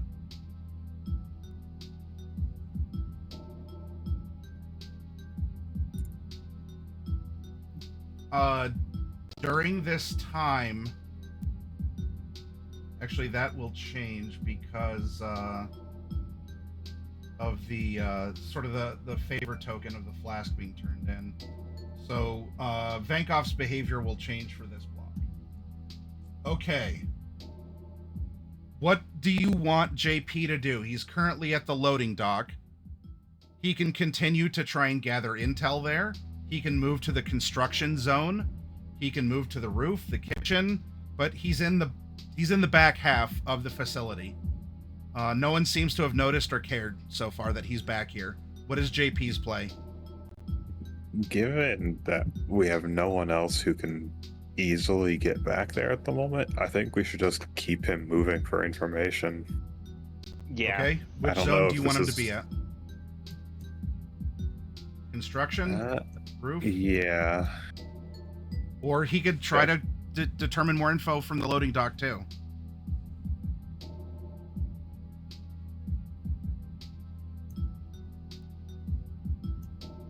The loading dock is important.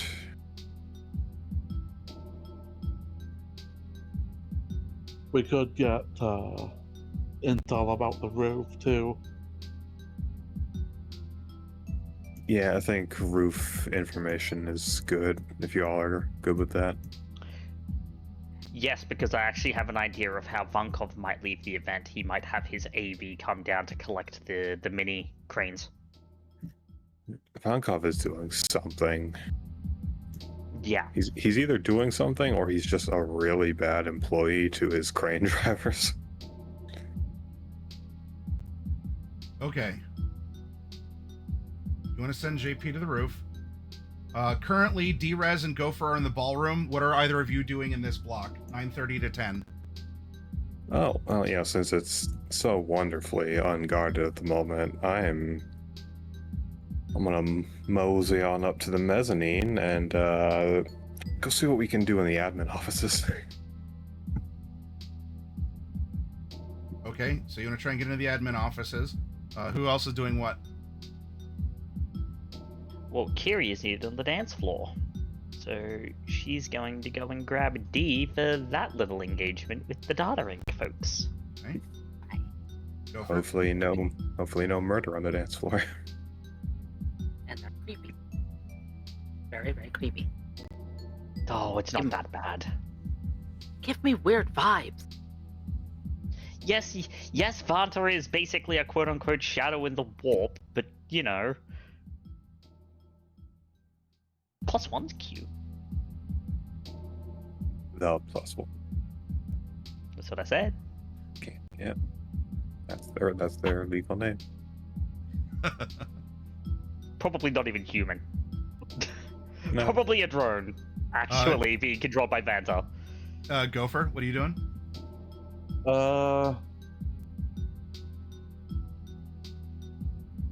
Honestly, I think I'm gonna sit and watch.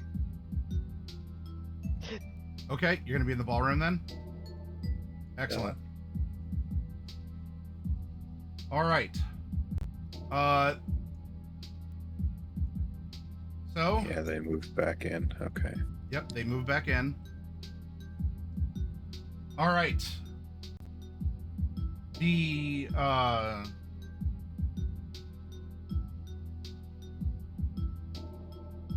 let's start with JP. JP is moving through the construction zone, and through Drake tells you even before he gets to the roof that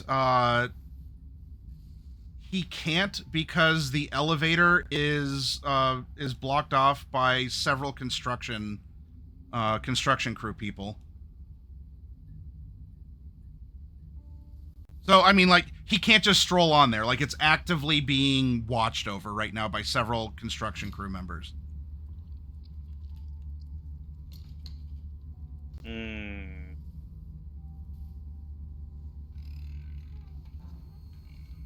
So, that said, that's not going to be his whole half hour.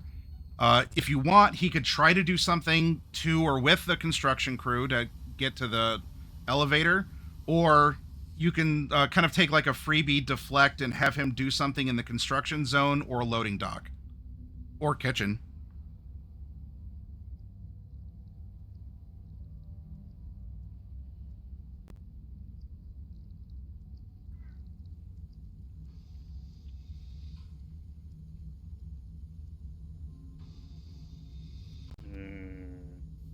This is a difficult one. I'm thinking something along the lines of, yeah, we may have to just have him do more in the loading dock. Because having him try to go up to the construction people and try and get onto the roof probably isn't the best idea. There's too much. Hold on. Construction people, crew. It's night. Regular construction shouldn't be here. Are these the Sharafa crane operators? No. At the elevator? Watching the elevator? Nope. Oh. Alright. These are people dressed like construction workers. With a corp brand on them or no? With a uniform that would match the symbols you're seeing around the, or that he would describe.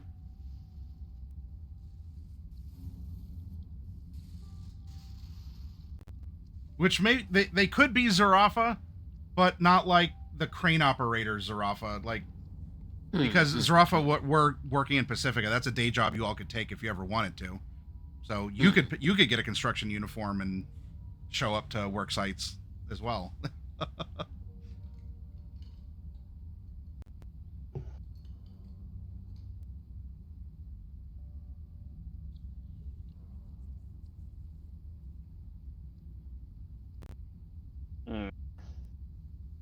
I won't tell you not to be suspicious.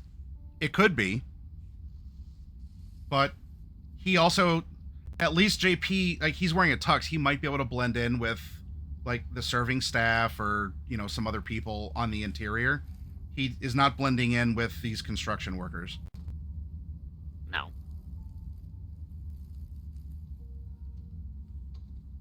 So where do you want him to go instead? Unless you want to have him talk to or try to, like, rush them or something, if you want him to bully onto the elevator.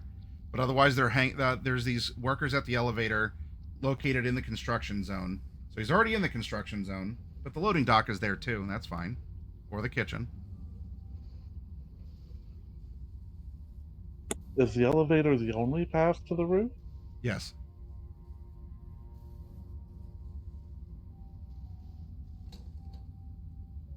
Because he didn't pack his grappling, did he? No. If he did, then he checked it at the coat check. But that wouldn't have been allowed in because it's rocket powered. Sure.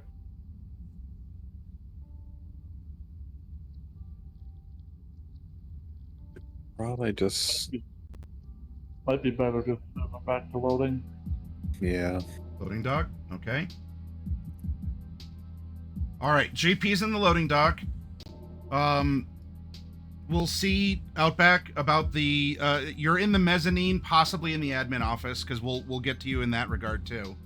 And then everyone else is in the ballroom.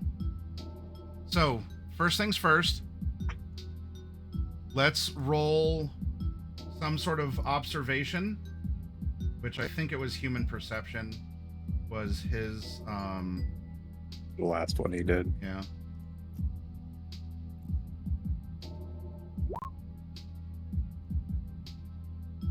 Wow. Okay. Rolling good tonight. Yeah, jeez. All right, let's see what's happening in the loading dock area this time. You get-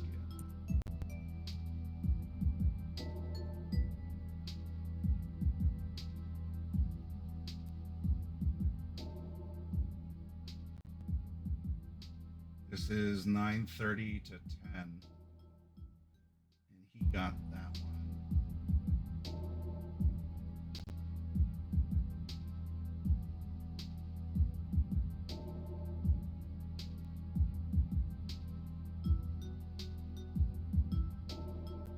Okay.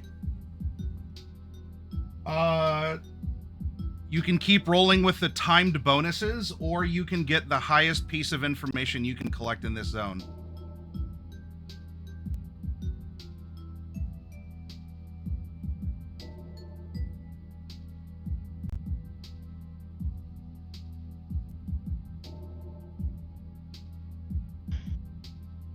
What do y'all think? Keep going on time? Hold on, we gotta fulfill the dance, which is fine. I need to figure out how to get fuck Thorne away from the guards and from Vanessa.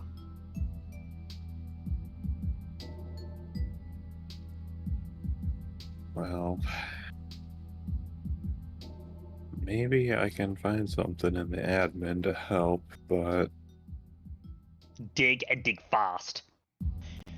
But for right now, for JP, do you want me to reveal a timed piece of something or the highest piece of something that you could get in this zone at all tonight? We did already have a timed piece. Do we want the highest? Let's go with the Yeah, highest. let's do the juicy. Yeah, one. let's take the intrigue. Okay. JP overhears a construction foreman frantically whispering on a holo call about missing industrial breaching charges.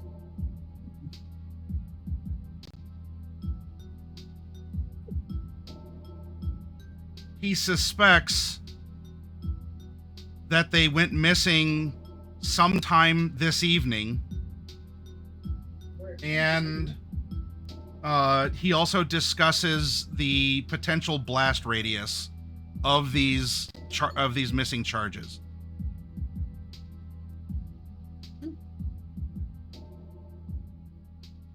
Wow, what's the blast radius? Explosion? We're not talking like miles. It's Okay. but these are like local demolition charges. Oh boy. That's Firepower to That's burn down a bit not of good. construction site?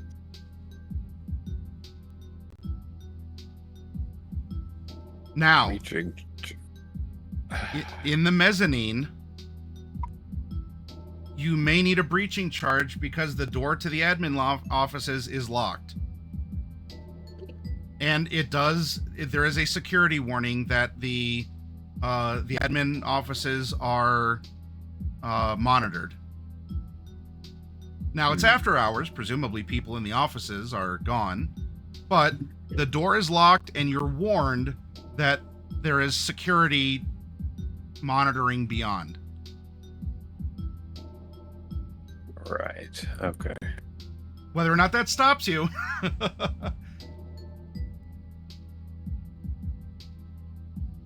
I think that And was what we the could likes of me. do is kind of my idea with Gopher initially was kind of a wait and see kind of thing. So depending on when, could have Gopher cycle round and see what he can do. Yeah, As- Gopher is on a wait and if- see, so that would be fair. If you do want to pivot, that's fine, because like the freebie is the door is locked. That doesn't take a whole half hour to find out and communicate. Yeah. So, Outback, if you want to call Gopher in, to kind of do swapsies and to come up with you, that's fine, because you get to the admin door office, tick tick tick, the door's locked, and there's also a sign that you can read in 5 seconds that talks about Yeah, I mean- security. So that's the freebie for like getting to that area. Yeah, I mean, getting past physical security and electronic security isn't just the job of Gopher or Drez. I have a tech tool in my hand and a decent electronic security tech skill. Okay, well, do you want Gopher or not then? Because otherwise I want to do the mezzanine / admin office area next. Yeah, I know Drez is going to be occupied doing the dance, so I'm going to call him a little help. I imagine that's that dancing, and Kiri and Drez and everyone else gets a thing of like, yeah, so there are breach charges missing. Getting to the mezzanine, there's only one interior guard here, and Jen also is too busy to care because she's still serving drinks and such to people. So even if the guard saw you, the guard doesn't care because the guard is watching the auction items. Like, you have that authentic samurai jacket, you got this Shifu core, like, that's more valuable than having 2 guys just wander up to the mezzanine where there's like a private offices and stuff. So Yeah. you don't need to worry about getting past him. So with both of you up here, then you want to go into the admin office area. Yes. Okay. between the two of you, in it, the door being locked, you don't need to worry about rolling. You two can get into it into a locked office area. It's not a bank vault. The thing, if you do worry about it, that you should be cognizant of would be any sort of security beyond the door, or Right. you know, if there's cameras, or it's, you know, if it's recording you or something like that. So inside the admin area, you can see that there is a server room, security office, regular admin offices, facility admin, maintenance.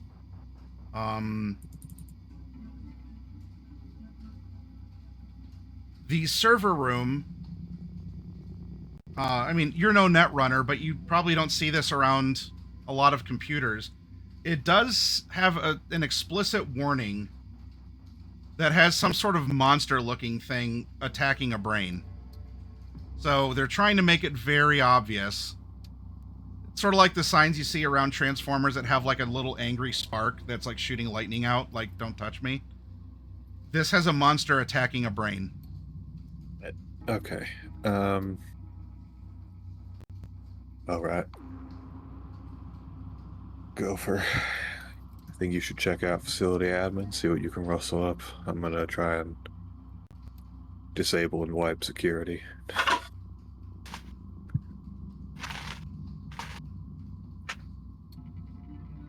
Sounds good. Okay. One moment.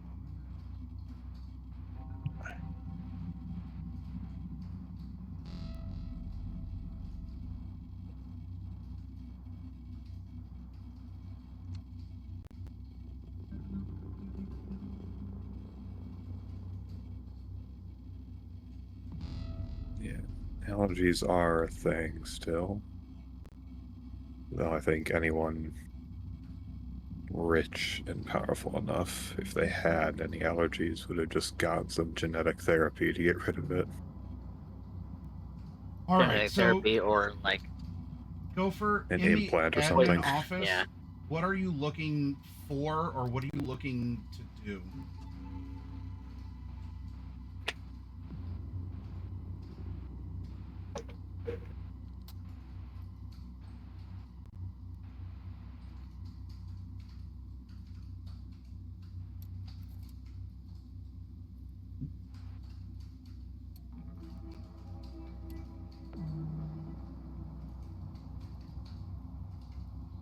But I guess the ultimate goal would be either something that could help us, or a way to quietly set up some chaos.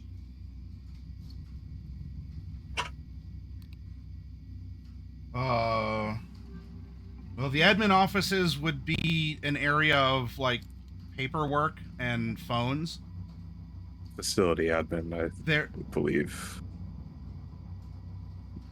Correct me if I'm wrong, I thought facility admin would be a room that would have the areas in charge of maintaining, like, accessing the various facilities in this place. oh, well, If there are, like, yeah, so like doors. the one is like the boss's office then. So I guess that would be like the difference between the admin offices would be just like the I people who guess- answer phones. Facility admin would be like the facility administrator's office. So it wouldn't be like the server room, but it would be where, you know, there's a computer Actually- with data on it. That's where the file cabinets are. That's where. Yeah. Actually, if we want to walk it back a little bit, you're a tech gopher, and while they have data, this place also has lights and water pipes. You can maybe pull some chaos in maintenance. Yeah, maintenance would have tools and chemicals and things.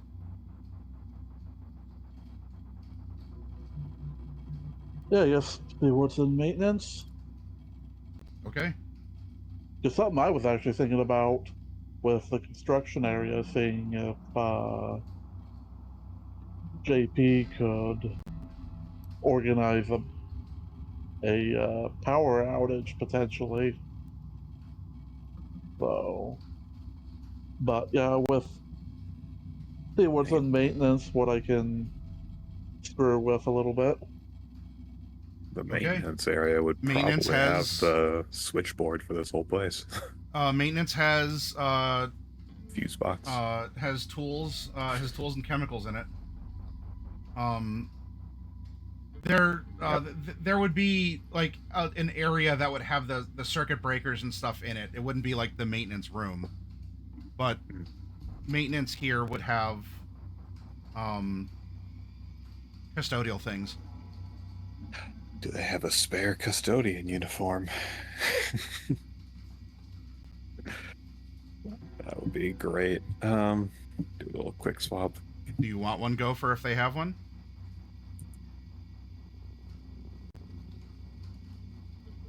Or rather, let's do this, high or low.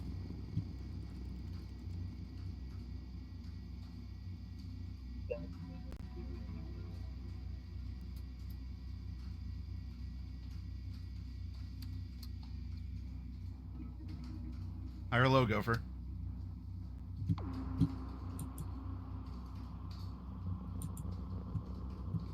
Your mic didn't pick you up, by the way. Yeah, I can't hear you if you're talking. Oh, there you are. High or low? I'm gonna go low. All right. Unfortunately, there's not a spare uniform. Darn. No espionage on that front. You wouldn't have to know how to make chemical weapons, would you? But there are chemicals and some tools and other things in this office as well. For the security, are you going in there and what do you want to do? You just want to like reset the DVRs or? Yeah, if I can get into security and basically figure out how to not only just shut down all their cameras, but also wipe all the camera data. Sure. For the night. Security tech. All right. How important do you guys think this role is? It's usually the thing that you call me in for. If we wanted to hack it, but Yeah. physical override, I'm gonna put all my luck on this. Okay. That's 4 luck. All my remaining luck, that is. All right. Very good. 21. You managed to find that little like pinhole, and there's like a paper clip, and you're like, okay. Hold it in for 5 seconds. It's done. I factory reset the DVR. And yeah. It's a little bit more complex than that, but you do manage to stop and then wipe the drives physically. Yeah. And then just shut them down. Okay. All right. Cameras are shut down, and then during this block, Gopher, are you taking anything in particular? If so, then like speak now.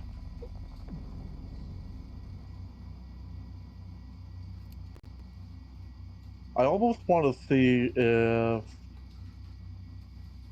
I can, because there's chemicals, and the problem with chemicals is that chemicals have a lot of interactions with each other. Yes, they do. Entire field of science for that. So I'm almost curious about seeing causing a bit of a mess, potentially a fire. Sure. Oh boy. Hell yeah. Cause a fire. So I guess we could route this through some sort of like I don't know if you have a science, because I think that's a variable that you all could just take different sciences. Demolitions, I think, might also count for this. Demolitions, I would say so, yes. a science specialty like chemistry or physics. I don't have any science skills. Yeah. But demolitions probably would be. Make a little dirty bomb as the message comes over. Hey y'all, I just turned all the cameras in the building off. I'd put 2 luck on this. Okay.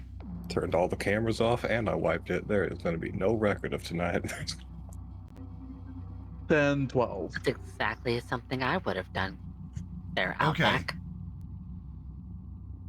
The You probably best, would be able to do the it best you faster. can come up with, which it's not bad, but it's gonna be, I mean, it'll be noticeable if something happens. Like you can find some bleach and ammonia. You know, that's something that a lot of people out on the street know is a very simple chemical interaction.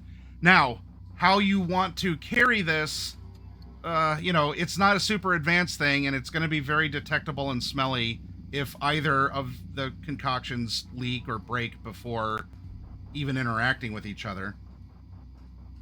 Ammonia won't be too bad. The claw of the bleach will be noticeable immediately. But I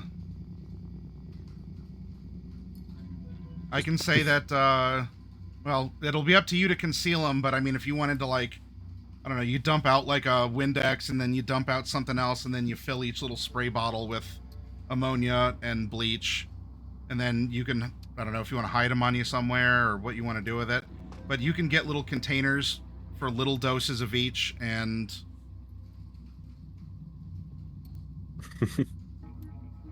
make something Oh, shaken, not stirred later. So what I'm almost curious about is what kind of damage might that do to the servers in the server room?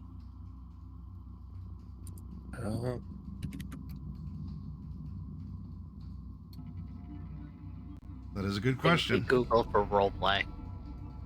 Let's see. We're all on lists. That's chloramine Yep. gas.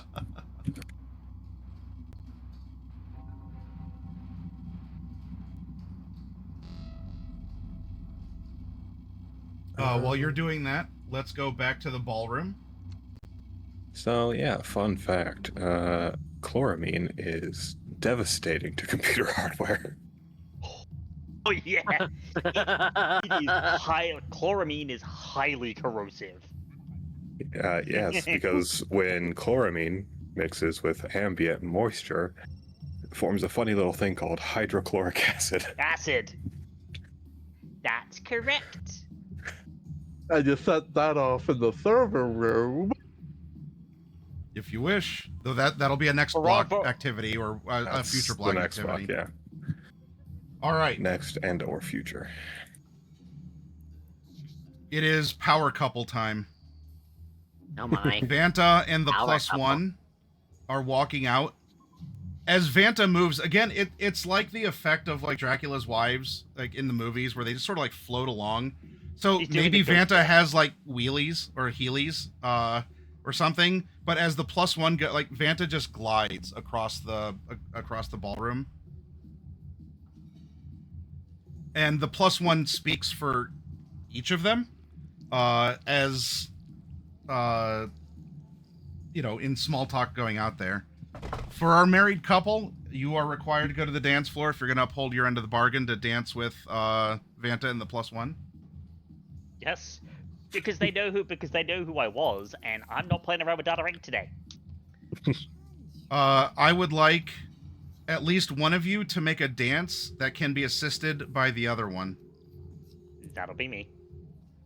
Because I don't have any ranks in it, but I have a +8 because it's dex-based roll. So I don't have any ranks in it either. Mine's +6. I don't have any luck or anything to throw into this, so this is going to be raw. Do none of us have any skill in dance? Do we just all have +6? No, I have a +8 because Okay. dex. I know how to basically, Kiri knows how to dance, but she's a little bit rusty. It's been a while since she's had to. Okay. D-Raz never learned. Out on the dance floor, Vanta and the plus one are just like Gomez Adams and Morticia. Morticia. Like their moves are impeccable. at one point the +1 will put a flower in Vanta's mouth. This is probably the first time you've ever seen Vanta's mouth move, as Vanta holds the rose in Their mouth. In their mouth.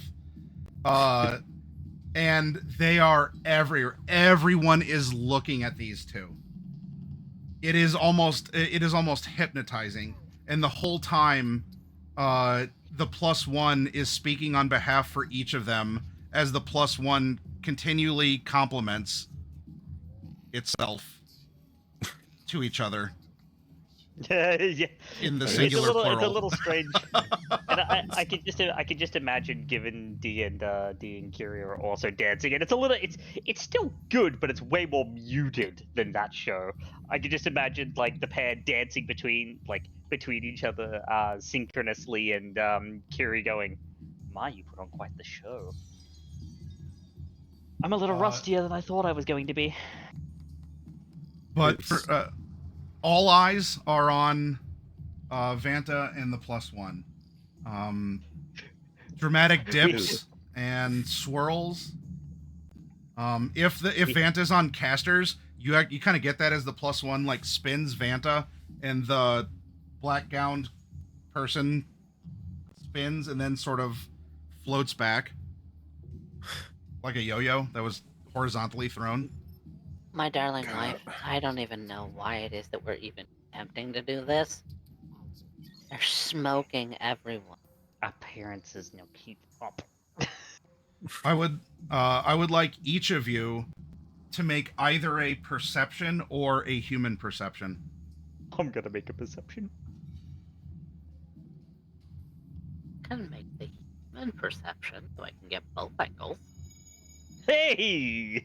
Nice. Yeah! I haven't crit failed tonight. Knock on. 2 luck. All We're right. agreeing that these two are the same person in two bodies. It's just so hyper egotistical what they're doing. 15.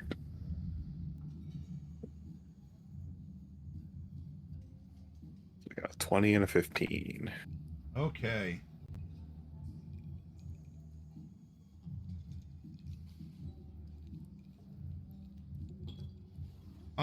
Kiri, as you're dancing,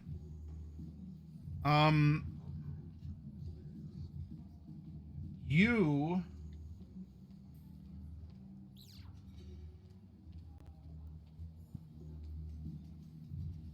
as you're dancing in the ballroom, all eyes are on the power couple. Though there's one pair of eyes that doesn't seem to be. And so, I mean, you're dancing. You're not dancing as well. You're definitely not as into it as Gomez and Morticia are here on the dance floor. No, managing to keep things Acceptable. You notice. keeping things acceptable. You notice a woman with a butch haircut in a white tux, wearing heavy sunglasses indoors. Who does that? Staring intently upward. Her fingers are twitching in a rhythmic, localized pattern, leading you to suspect some sort of neuropiloting. Like, you're getting, like, very vague twitches. And this person's not the DJ.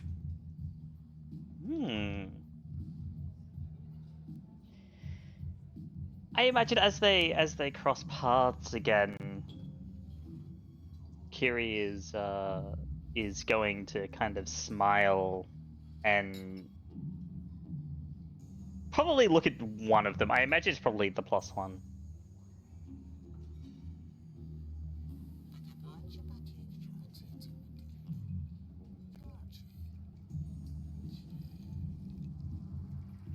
I see how it's so easy.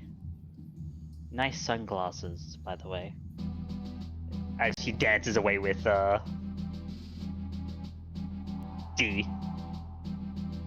Because obviously Kiri is leading. Wait, Obviously. who did you whisper that to?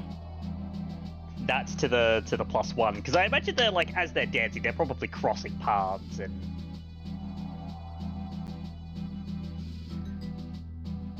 A suspicious character has joined the rogues gallery. It's a very wild character select screen.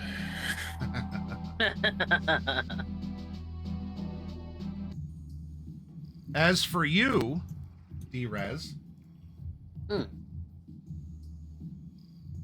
you notice terrified waitstaff are drawing straws to see who has to bring Major Torres his next drink. And you learn of his particular preferred poison, Centaur Agave. Aha. It's a tequila. Alright. Now, the super secret tech has already been discovered, but what he's been asking and what he's been really going for this whole night is Centaur Agave.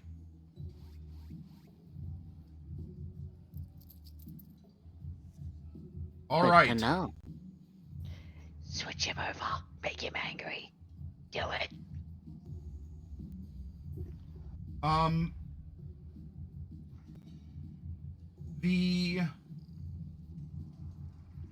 There is a speech that goes on, which would technically be a short speech before the dance.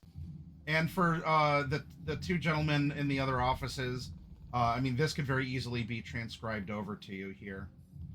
But it starts out with Veronica Sterling, who makes her way up to the front of the stage. The lighting catches the sharp, elegant lines of her evening wear. She smiles, a perfect, practiced expression of corporate warmth. But her eyes are scanning the room, lingering just a fraction of a second longer on the tables where you all were seated, and then on the various other VIP booths. Good evening, honored guests, and welcome to the Pacifica for All Fund Gala. Ziggurat, by Netwatch, is thrilled to facilitate such an extraordinary gathering. Tonight we celebrate infrastructure. Not just the concrete we pour or the steel we forge, but the invisible networks that bind Night City together. And speaking of those networks, I must take a moment to acknowledge the human element of our infrastructure. Earlier this evening, many of you had the distinct pleasure of meeting one of our prominent data analysts, Mr. Elias Thorne.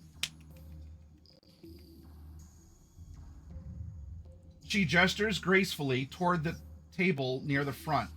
Elias, looking slightly uncomfortable in his rented tuxedo, offers a polite, oblivious wave. Elias is here as a reward for all the hard work he has done, and the breakthrough he will help refine. The insights he has brought back from his work chair are illuminating, and in a blacklight kind of way. Truly, he is a priceless asset to the Ziggurat family, and a living testament to the value of pushing boundaries. Let's take a moment to recognize him for all he's done.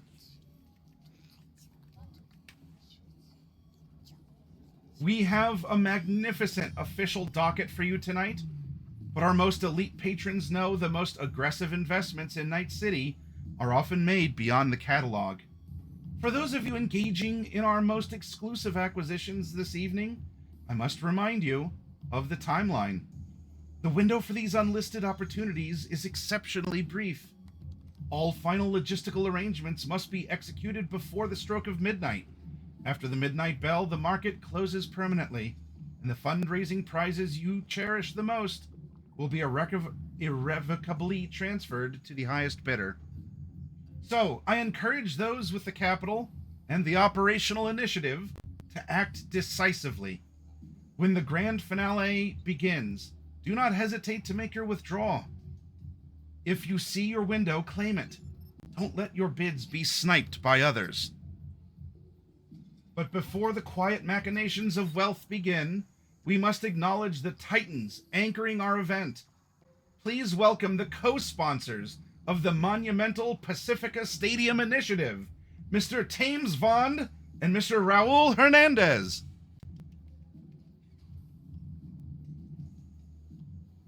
Thames Vaughn of EBM stands up. One sharp, powerful tug of his collar. He walks with slow purpose up to the podium. He really does look like a walking corpse. Thames Vaughn does not walk to the podium. He arrives at it with grim inevitability, with the grim inevitability of an audit. He looks out over the crowd with the expression of a man who just found a flaw in a structural blueprint. He does not smile. Miss Sterling, guests, let us dispense with the illusion that Euro Business Machines is here tonight out of an abundance of sentimentality. EBM does not deal in sentiment. We deal in structural reality. We deal in unforgiving mathematics and an iron adherence to protocol. The Pacifica Stadium project is an EBM logistical triumph. It will stand because our engineering is flawless. It is, however, a reality of modern corporate synergy that we must occasionally yoke our pristine architecture to volatile combustibles. He doesn't look at Raul, but the implication hangs heavy in the air. Petrochem's financial contributions to this venture have been fully documented, processed, and filed. Let us hope their structural integrity in this partnership holds up significantly better than their internal executive security has been of late. The barest hint of a corner of his face might resemble a slight smile after he says that. EBM builds to last. EBM builds to outlast. We will ensure this stadium stands exactly as contracted. Enjoy your synthetic poultry.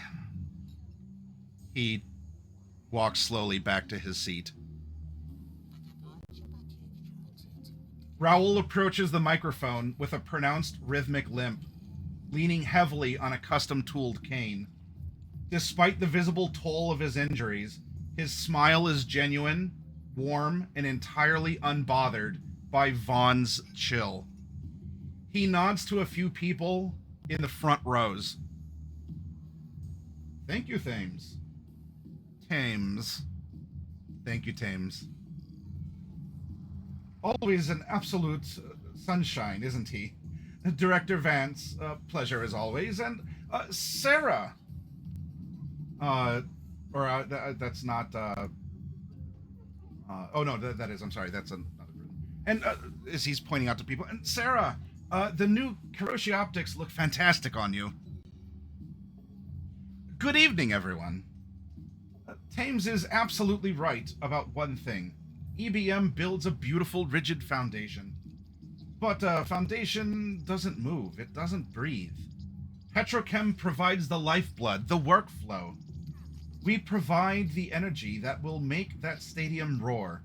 Yes, synergy can be painful. It requires adaptation. He pauses, lifting his cane just an inch off the ground to emphasize it. Believe me, I know a thing or two about surviving hostile environments and abrupt changes to the itinerary. He then also shows off the artificial fingers and partial hand that he has. I've had 2 very explosive disagreements about my tenure at Petrochem this year alone. And yet, here I stand. Because Petrochem also endures, as our products have since time immemorial, we don't just weather the storm, we fuel it. We are thrilled to share this magnificent and properly energized venture with our partners at EBM and with all of you. Let's build something unforgettable tonight. He looks over to Mr. Vaughn, who gives a harumph, and Mr. Hernandez hobbles back to his table. The dance continues as it does. Maybe a little bit of a rivalry going on there for some reason. All right.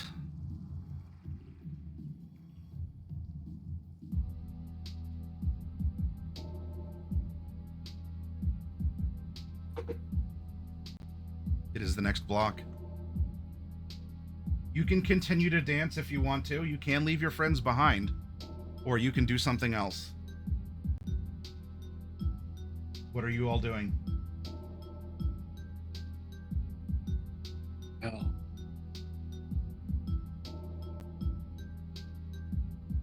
I think it's time to make Torres very angry. Change his drink order. Changing his drink order? Yep. Meanwhile,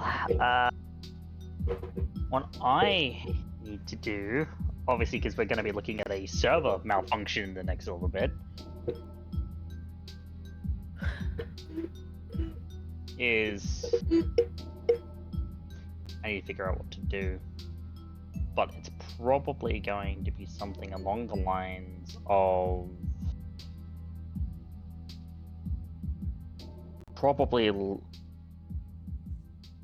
we're probably waiting for the chaos, and then once the chaos actually starts, probably actually going and grabbing Thorne.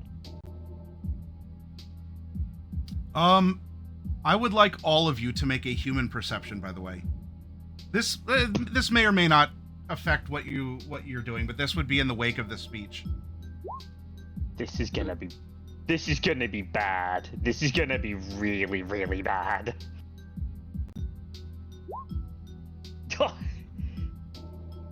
I crit failed. I didn't. Yay! Gotta get JP's open too.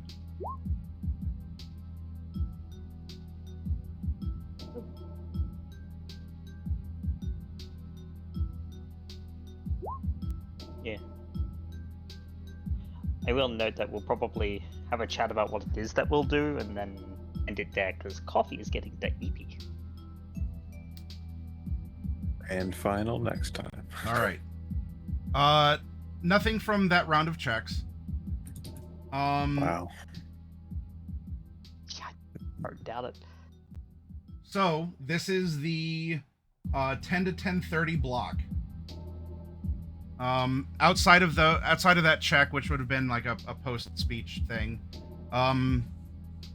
I don't have anything automatic for you, so you're telling me where you're going and what you're doing.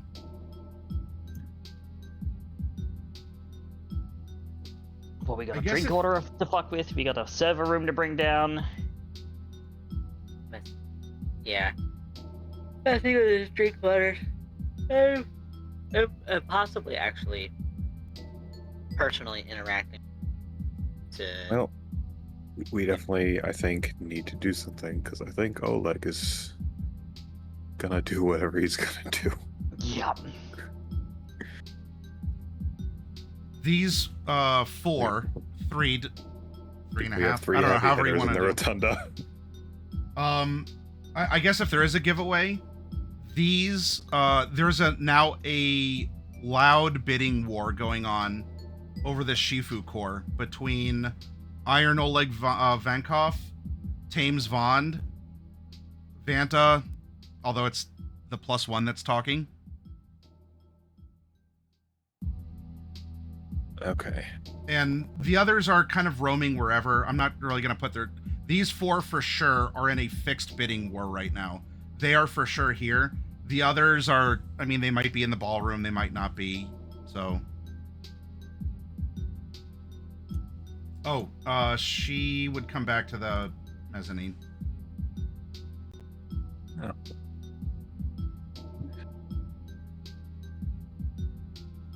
messing with drinks. Yeah. Maybe getting him angry at some waitstaff. Okay, so you want to incite Rook by having the waitstaff bring him out the wrong orders. Yes. Yeah. Okay. He's already on a hair trigger. One's probably gonna do it, honestly. Okay. Well, Kiri, what are you doing? I'm gonna wait because I've currently got the mask. I'm gonna wait and see once the chaos starts. I want to see if I can kind of bag Elias and sneak him out of the dock. I'm sorry. He is also out in the rotunda because she is. Veronica has. He's kind of on display. Like, hey, come in. You know, night's almost done. Come and say hi to Elias Thorne. He's back in the same special area of the rotunda here where they were at the beginning of the night. So I'm sorry, they are there too. I did not move them. They're meant to be there in the rotunda in the auction area. I am not trying to screw you over with that. I mean, you can still try to do something. They need to be in the rotunda for what is going on. Yeah, no, I just need to think about what it is that I can do in this situation because right now it's so much going on, it might be I need to react on the fly and I just need to wait. Because this situation is that adaptable. Okay, well then, do you want to go to any of these zones and perceive to try and pick stuff up? Yeah, or... I'll go to the rotunda and perceive, I think. Okay. Operation I spill a drink on Elias and get him away from guard. Good work. All right, so Dira's is in the ballroom, putting in the hacked orders. Kiri is gonna do a perception in the rotunda. What do you want JP to do? Loading dock, construction zone, something else? I think... God, it's very hard for me to think the way JP thinks. Which is to say, the way Night Mage thinks. Well, for JP, I mean, he would talk to people. He would try to get info, or to scout things out, to try and get a read on people. If he can, to bribe someone for a favor or something, or...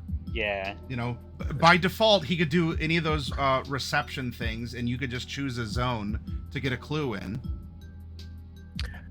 I think we should then do that in the ballroom, then. That's where people are for him to talk with and interact. Well, the other thing, too, is...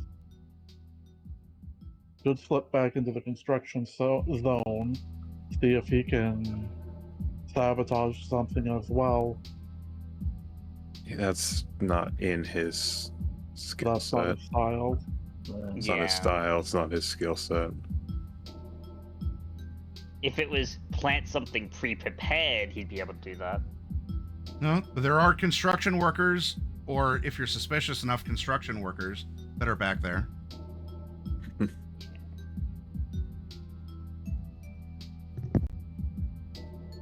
I'm just highly concerned about these missing breach charges. Because those could explode at any time, I'm sure. And then we've got a sniper somewhere. There's a sniper somewhere, there's missing breach charges, and I don't want Elias getting caught up in any of that and thus failing the mission for us.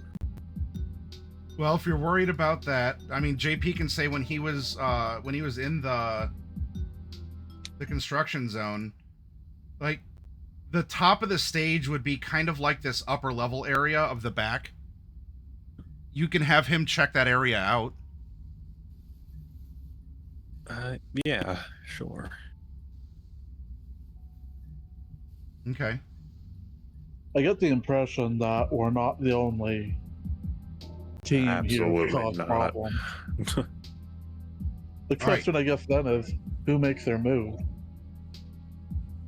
So, construction zone, ballroom for orders. What is Go for an Outback doing? as right now you're still in the admin offices. I'm going to leave the admin offices Okay. and hope that that guard is definitely staying down there now. Mm-hmm. I don't think the doctor will care about me walking out. She doesn't seem to care about anything other than injured people. And I am going to do the best I can to get Elias away from that. If they're trying to show him off, they're definitely not gonna let him sit there with a drink spilled on him, so it might let me get him away from his handler. All right. So you want to be in the rotunda and interact with them. Go Yes. for what are you doing? I think I'm gonna try and use the chemicals to light up the server room and get the hell out of there. Okay. You can. This isn't me telling you can't. Do you want to let D-Res at the server before you destroy it? Or do you just want to destroy it and get out of there? It's an open server room in a Ziggurat building, so I don't know. You're the one who's there right now. I guess what would Well, D-Res? well yeah.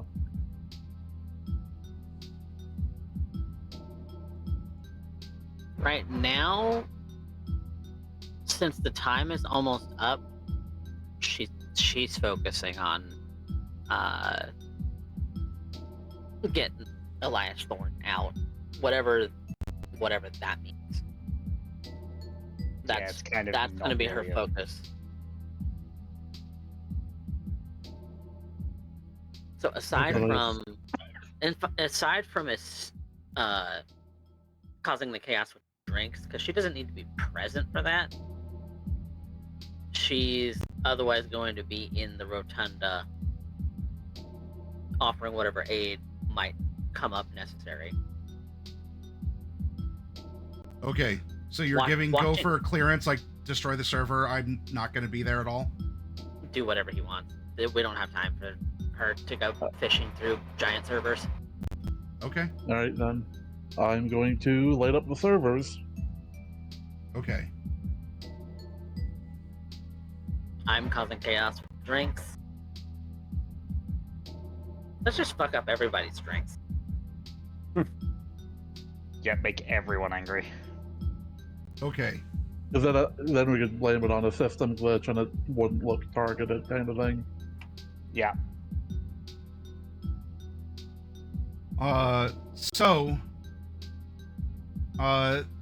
This is what will happen. We'll resolve this, and then we can end the night.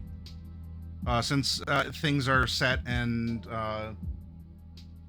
your part in this, D-Res, is easy. You have the code already, and you're a net runner. You don't need to do anything fancy.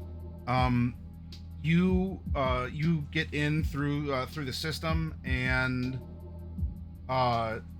as you're mixing up the orders, like you're getting into it, and you're not just messing with one person's order, you're getting into everyone's. There is an option that is mysteriously labeled sleepy time, and you have a strong suspicion it's not talking about the tea, as it's in its own weird like sub file. And it's a button that's not it's just like you press it and it's sleepy time. Well, So it's not like it What can be added to every order. It's like a signal or something. if that's going to release sleep gas, we're going to see how many people have nasal filters. So you have Yeah, the that's, option of pressing sleepy time if you want, or you can just mess with people's orders. I let the rest of the party know. Do I press it? Do it.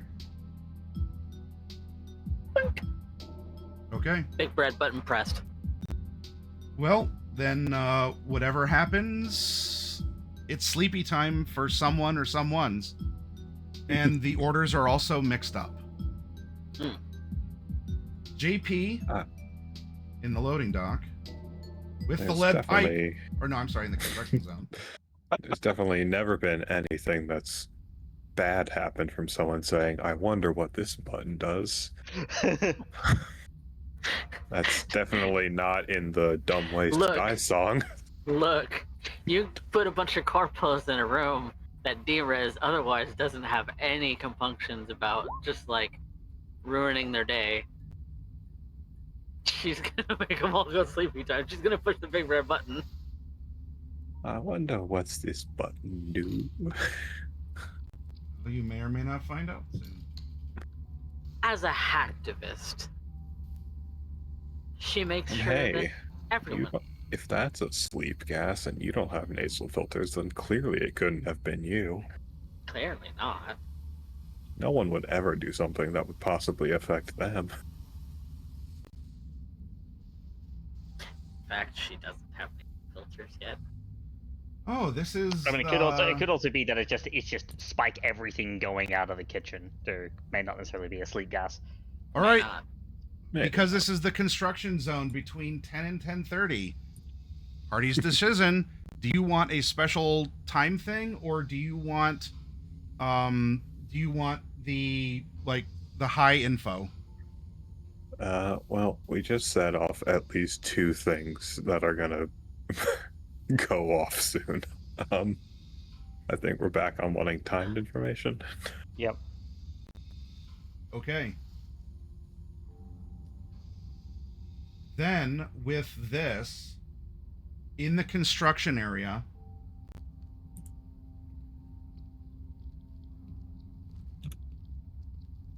JP is looking around. He stumbles upon some kind of a dead drop. It's a hidden data shard containing atrium blueprints. It reveals a completely unmapped maintenance shaft connecting the roof to the kitchen. Hell yeah. Useful. But this also does confirm that there's a high likelihood that this was not a construction worker that left a dead drop in a construction area for someone to find. Yeah, no.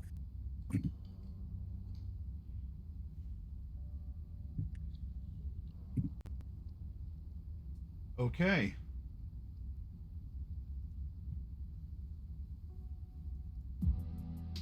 That leaves, all right, the admin offices. That was the last one up here. Then, if you're taking it from one room to the next, then are you just bringing all the chemicals over and you're dumping it on the server racks? Something to that effect, probably. Okay. Mixing every toxic gas we can. Yeah, let's see. This Toxic would be gas that then turns into corrosive acid. It's great. It's fun. What would Well, this be? How much routed ambient moisture is in a server room? Well, They keep things somewhat dry, but the thing is, you just need hydrogen, which you can. All right. So you go inside the server room, and there are there's racks. This isn't like a computer. So, I mean, whether you get it all, you can certainly do damage, but there's not enough ammonia and bleach to get the whole thing. You can pick and choose or just sort of splash it willy-nilly if you want. Inside the server room, there is an empty net running chair. And there are several terminals that have the Ziggurat by Netwatch logo bouncing around inside of it.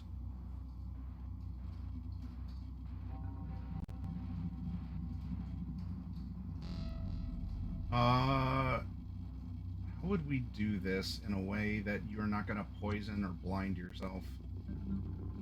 I guess resist torture probably... or drugs as you're spreading the chemicals around. Because I mean, you're just pouring.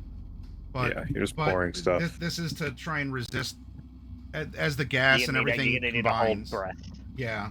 Oh. So go ahead and because this could also be for the any sort of like splashes or stuff too. Give me a resist torture and drugs roll. Endurance would also fit. Endurance for for holding breath? Like breath holding. Oh yeah, I'd take endurance as well if you want. Yeah, withstanding harsh environmental conditions. Yeah. So. And I think creating poison gas in a server room is what I would call pretty harsh environmental conditions. Might get a resist torture and drugs afterwards if you poison yourself. I might regret this, but I'm putting all my luck on it. Okay. Good idea. And I'll do endurance. Hell 27 Oh, There it plus is, everyone. That's Perfect. The gopher, another that's the 6 gopher special. That's All a right. 33. for 33. 33 endurance. perfect crit. True All right. crit. Eyes are tearing up. As you've splashed, like you splashed a server, you splashed at least one of the server racks with chemicals, and it's sort of like hissing and everything. It does what chemicals do, even if we're doing things in a cinematic way and not real life. It's definitely not gonna. It's definitely not gonna hydrolyze. But server rooms are this thing called really, really hot. Yeah. So the gases will combine that way into Yep, definitely gonna nasty, evaporate. nasty. our- And, Yep. and if this causes the servers to spark, Fires. Chemical fires. Kiri, if you're just trying to overhear things, then that's a perception, human perception, or lip reading. I'll take a perception. And you're in the rotunda for this, right? Yeah. I'm on the perception. 19. Not that great, but we'll take it.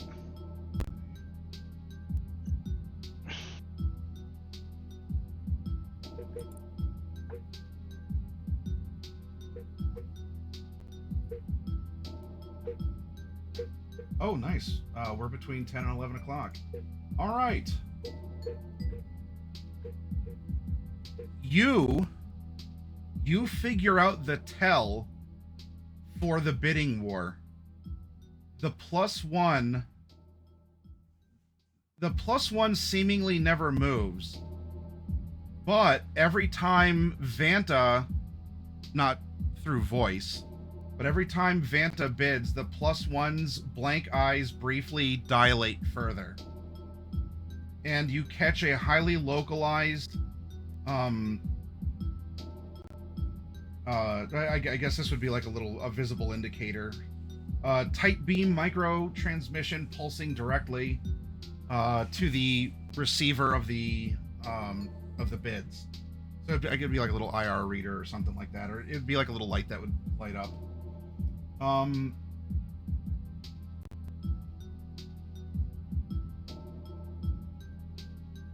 With that tell, you may not be able to do that, but you know what to look for.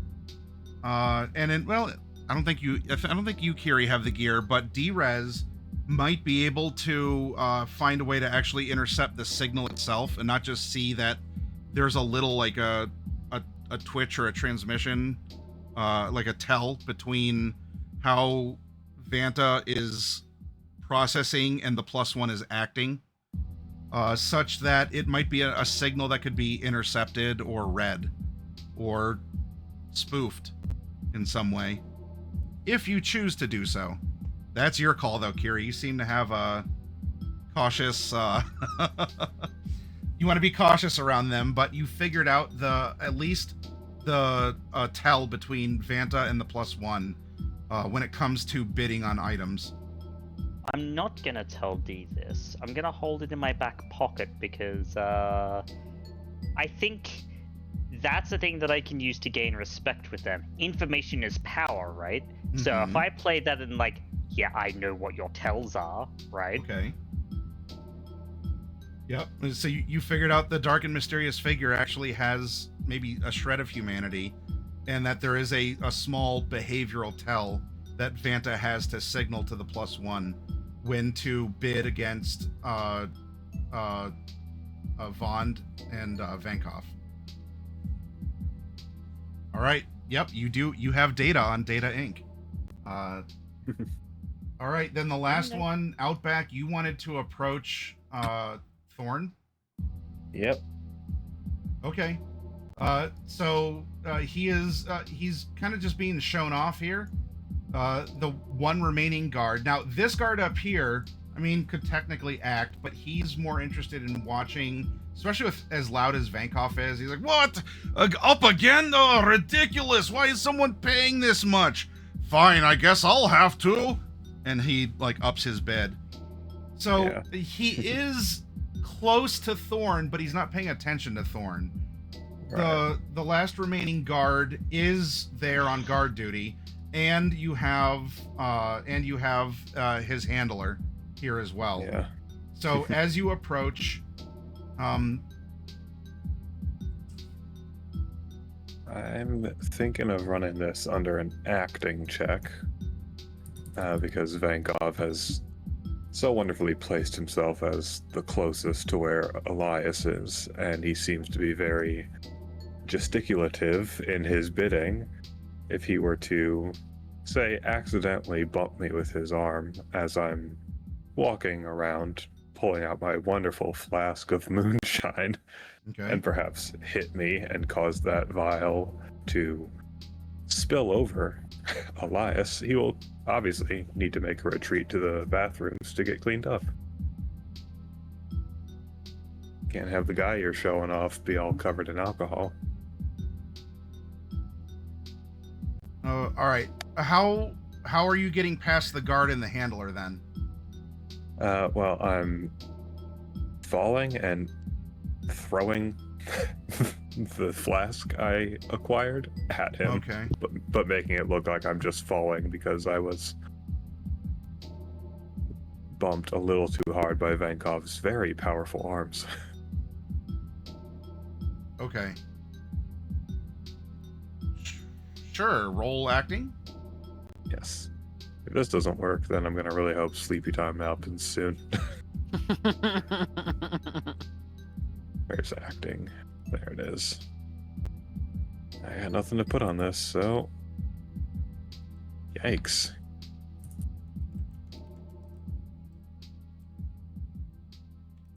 Hey, I have a chance. They rolled a 1.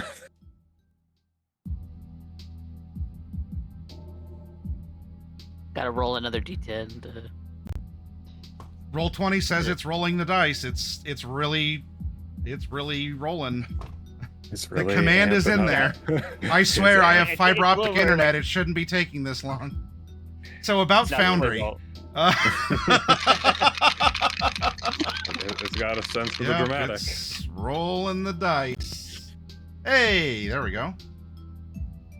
So that they rolled a 1 against rolled a my 9. All right. So we have a crit miss and a crit success. As you send the moonshine flying, the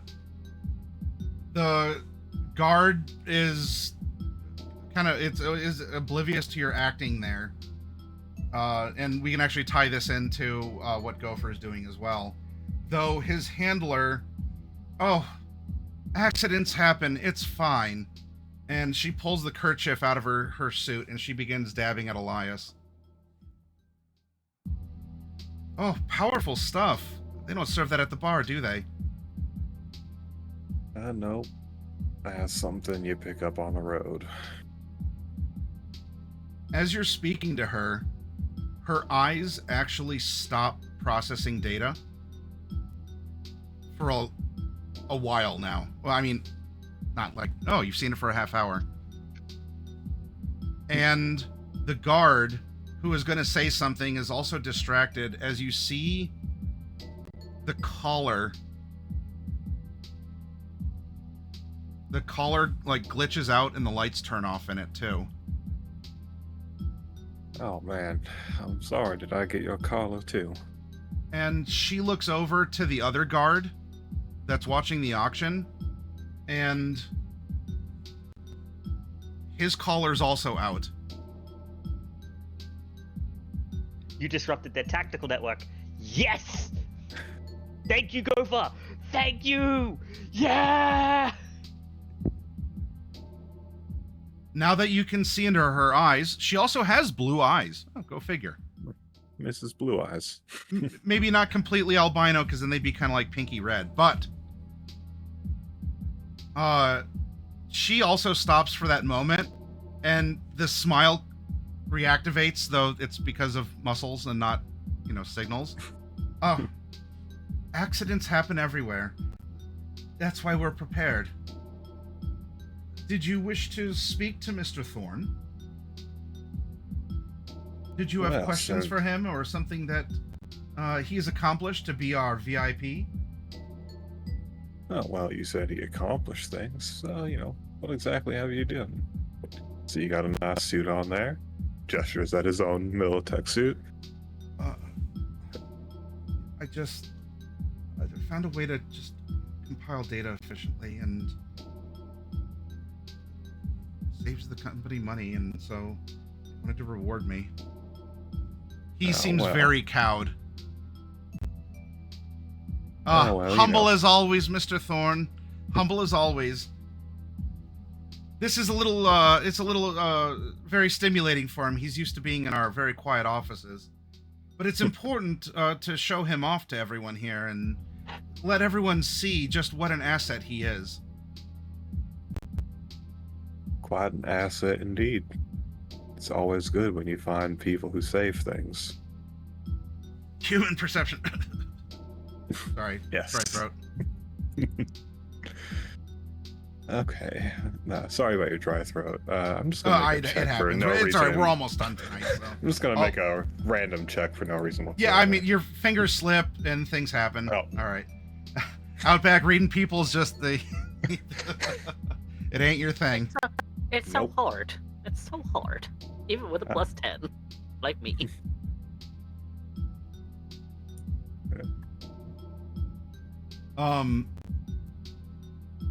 Alright. So what we'll do, the last thing that would be noticeable after this is Kiri, because you're just sort of you're being the observant one. The AR. So if we move this, because the whole time, and I've explained it as well, the AR on the inside here, and the windows that would project the kind of like empty and under construction Pacifica as vibrant with roller coasters and these totally real giraffes that are also kind of rhinos and things that it was having a hard time figuring out what these Zarafa drones were. All of the AR glass stops functioning, and it's just glass now. So you see the kind of the dead night sky of Pacifica through the glass. The light polluted that sky at that. It's got not a this little- idealistic, super developed, like suburb for the corpos only kind of a thing. And there's just four It's the empty truth of cranes. construction and industry. Four Made empty manifest. cranes. Yeah. Yeah, there's the 4 mini cranes outside. And you can also see... That's not the right color.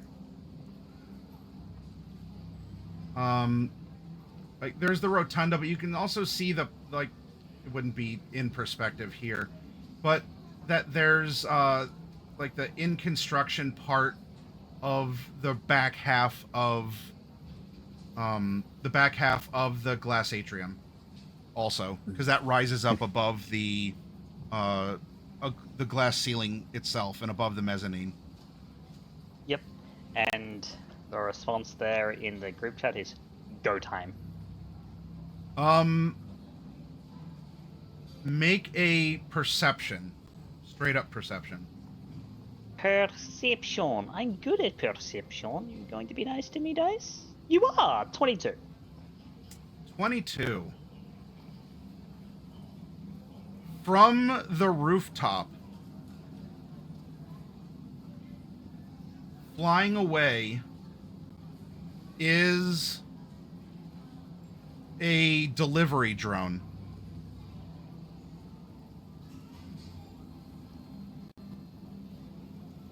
Roll. Let's see, what would this be? Like either brand recognition or maybe just like basic tech to identify machines. I'd accept that or If it's a FedEx drone, I've seen FedEx drones before, back on the roof. well, it's not.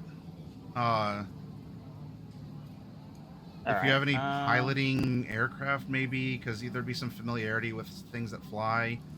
It's like Otherwise, a brand basic tech might work in this case. Looking for brand recognition. There's business. Oh yeah, business could work too. Yeah, I'd take a business. I'm actually gonna go the pilot air vehicle if I'm being honest, because my int skills are not great. Sure. That's where I come in. I'm the in-skill guy. All right, roll it.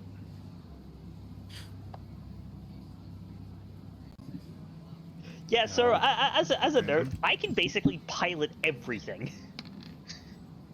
Okay. I just have the reflexes to pilot everything. Sure. The delivery drone. Not well. The delivery drone flying away from the rooftop. You're not sure the exact model, but it's a Zeta Tech drone. Zeta Tech. Is it holding anything? Cargo? Nope. It is empty. More equipment. It means it dropped something. It looks like it could have held something, but as it's flying away, it is not holding something. Yeah. Everyone's gonna get in the group chat. Zeta Tech drone just dropped something on the roof. Raven Biotechnical Militech Seraph.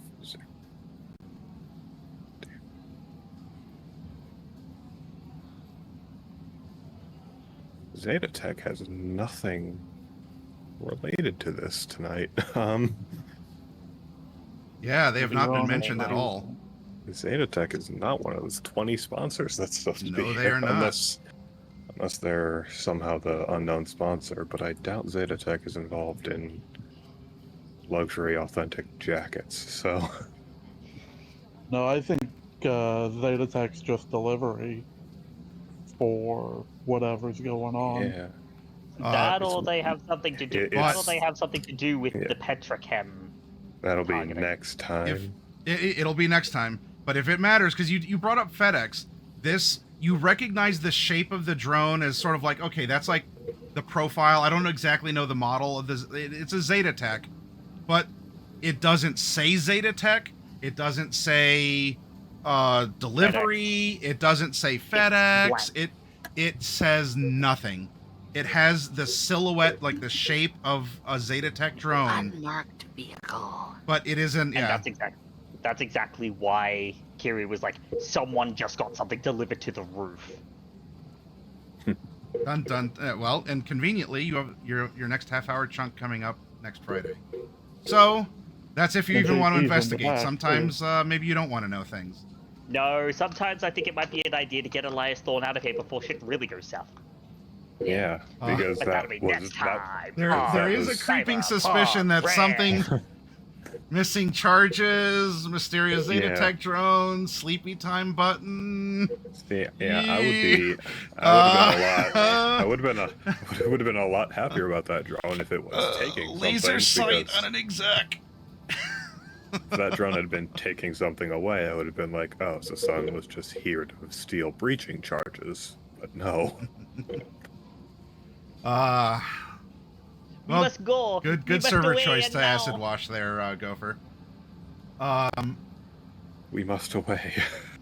Though that does mean, D-Rez, I'm sorry to tell you, this really cool net dive I made for you, we're going to have to put off to the side, because it's gone. It's melting. It's melting. Yeah. It's okay. It's all right. did a I had it there physical- just in case because I didn't know if you were gonna peek around in it or not. We did it a was physical one of- override on the demons. It was one of those things Yeah. where it just never came up as something that she would pursue in the moment. Yep. No, it's an There's option. too much more. And you're here to extract the thorn. That's what you're here to do. Not necessarily to hack a server. That'd be cool if you did. But you're here to pull the thorn out. So Well done. Yes. we'll hopefully get that done this coming Friday. But for now, we'll just say adieu. Let's see if there's a friend that we can raid into real quick, and spread the love and share the motivation. We have. Well, you know what? Ooh, we are going to go raid into. This is going to be a little bit more action as well, but speaking of shooting and laser sights and stuff, I haven't raided into Batty in a while, and he is playing Escape from Tarkov. So if you want some first-person action, especially with a rifle and some sneaking around and stuff, we'll get that. Speaking does of play a lot of extractions, Tarkov. He plays RPG, so you can talk like that to him too. and What's that? I'm sorry? speaking He of does play extractions, a lot, Yep. Yeah. lot of Tarkov. Tarkov is exactly what we're doing, but on a personal map. That's an extraction shooter. Escape from the atrium. Escape from Atrium is what we're playing. Yep, there you go. Escape from Pacifica. Yeah, technically, yeah, we have to get into Watson. Yep. Westbrook, but Westbrook, sorry. The all other right. W. Well, then I'll see you all on Batty's channel. Thank you all for joining us in the audience, and of course the players as always. Hopefully Night Mage is okay because I don't think he said anything. So I hope he's not sick or something. He is SOL on his internet. They had an outage because something downed destroyed some infra, and they have to wait till tomorrow to get parts. So he's just out of internet. That happens, but hey, if he's back for the grand finale, then cool, and we'll move forward from there. So thank you everyone. Bye. We'll see you later. Take care. Bye everybody.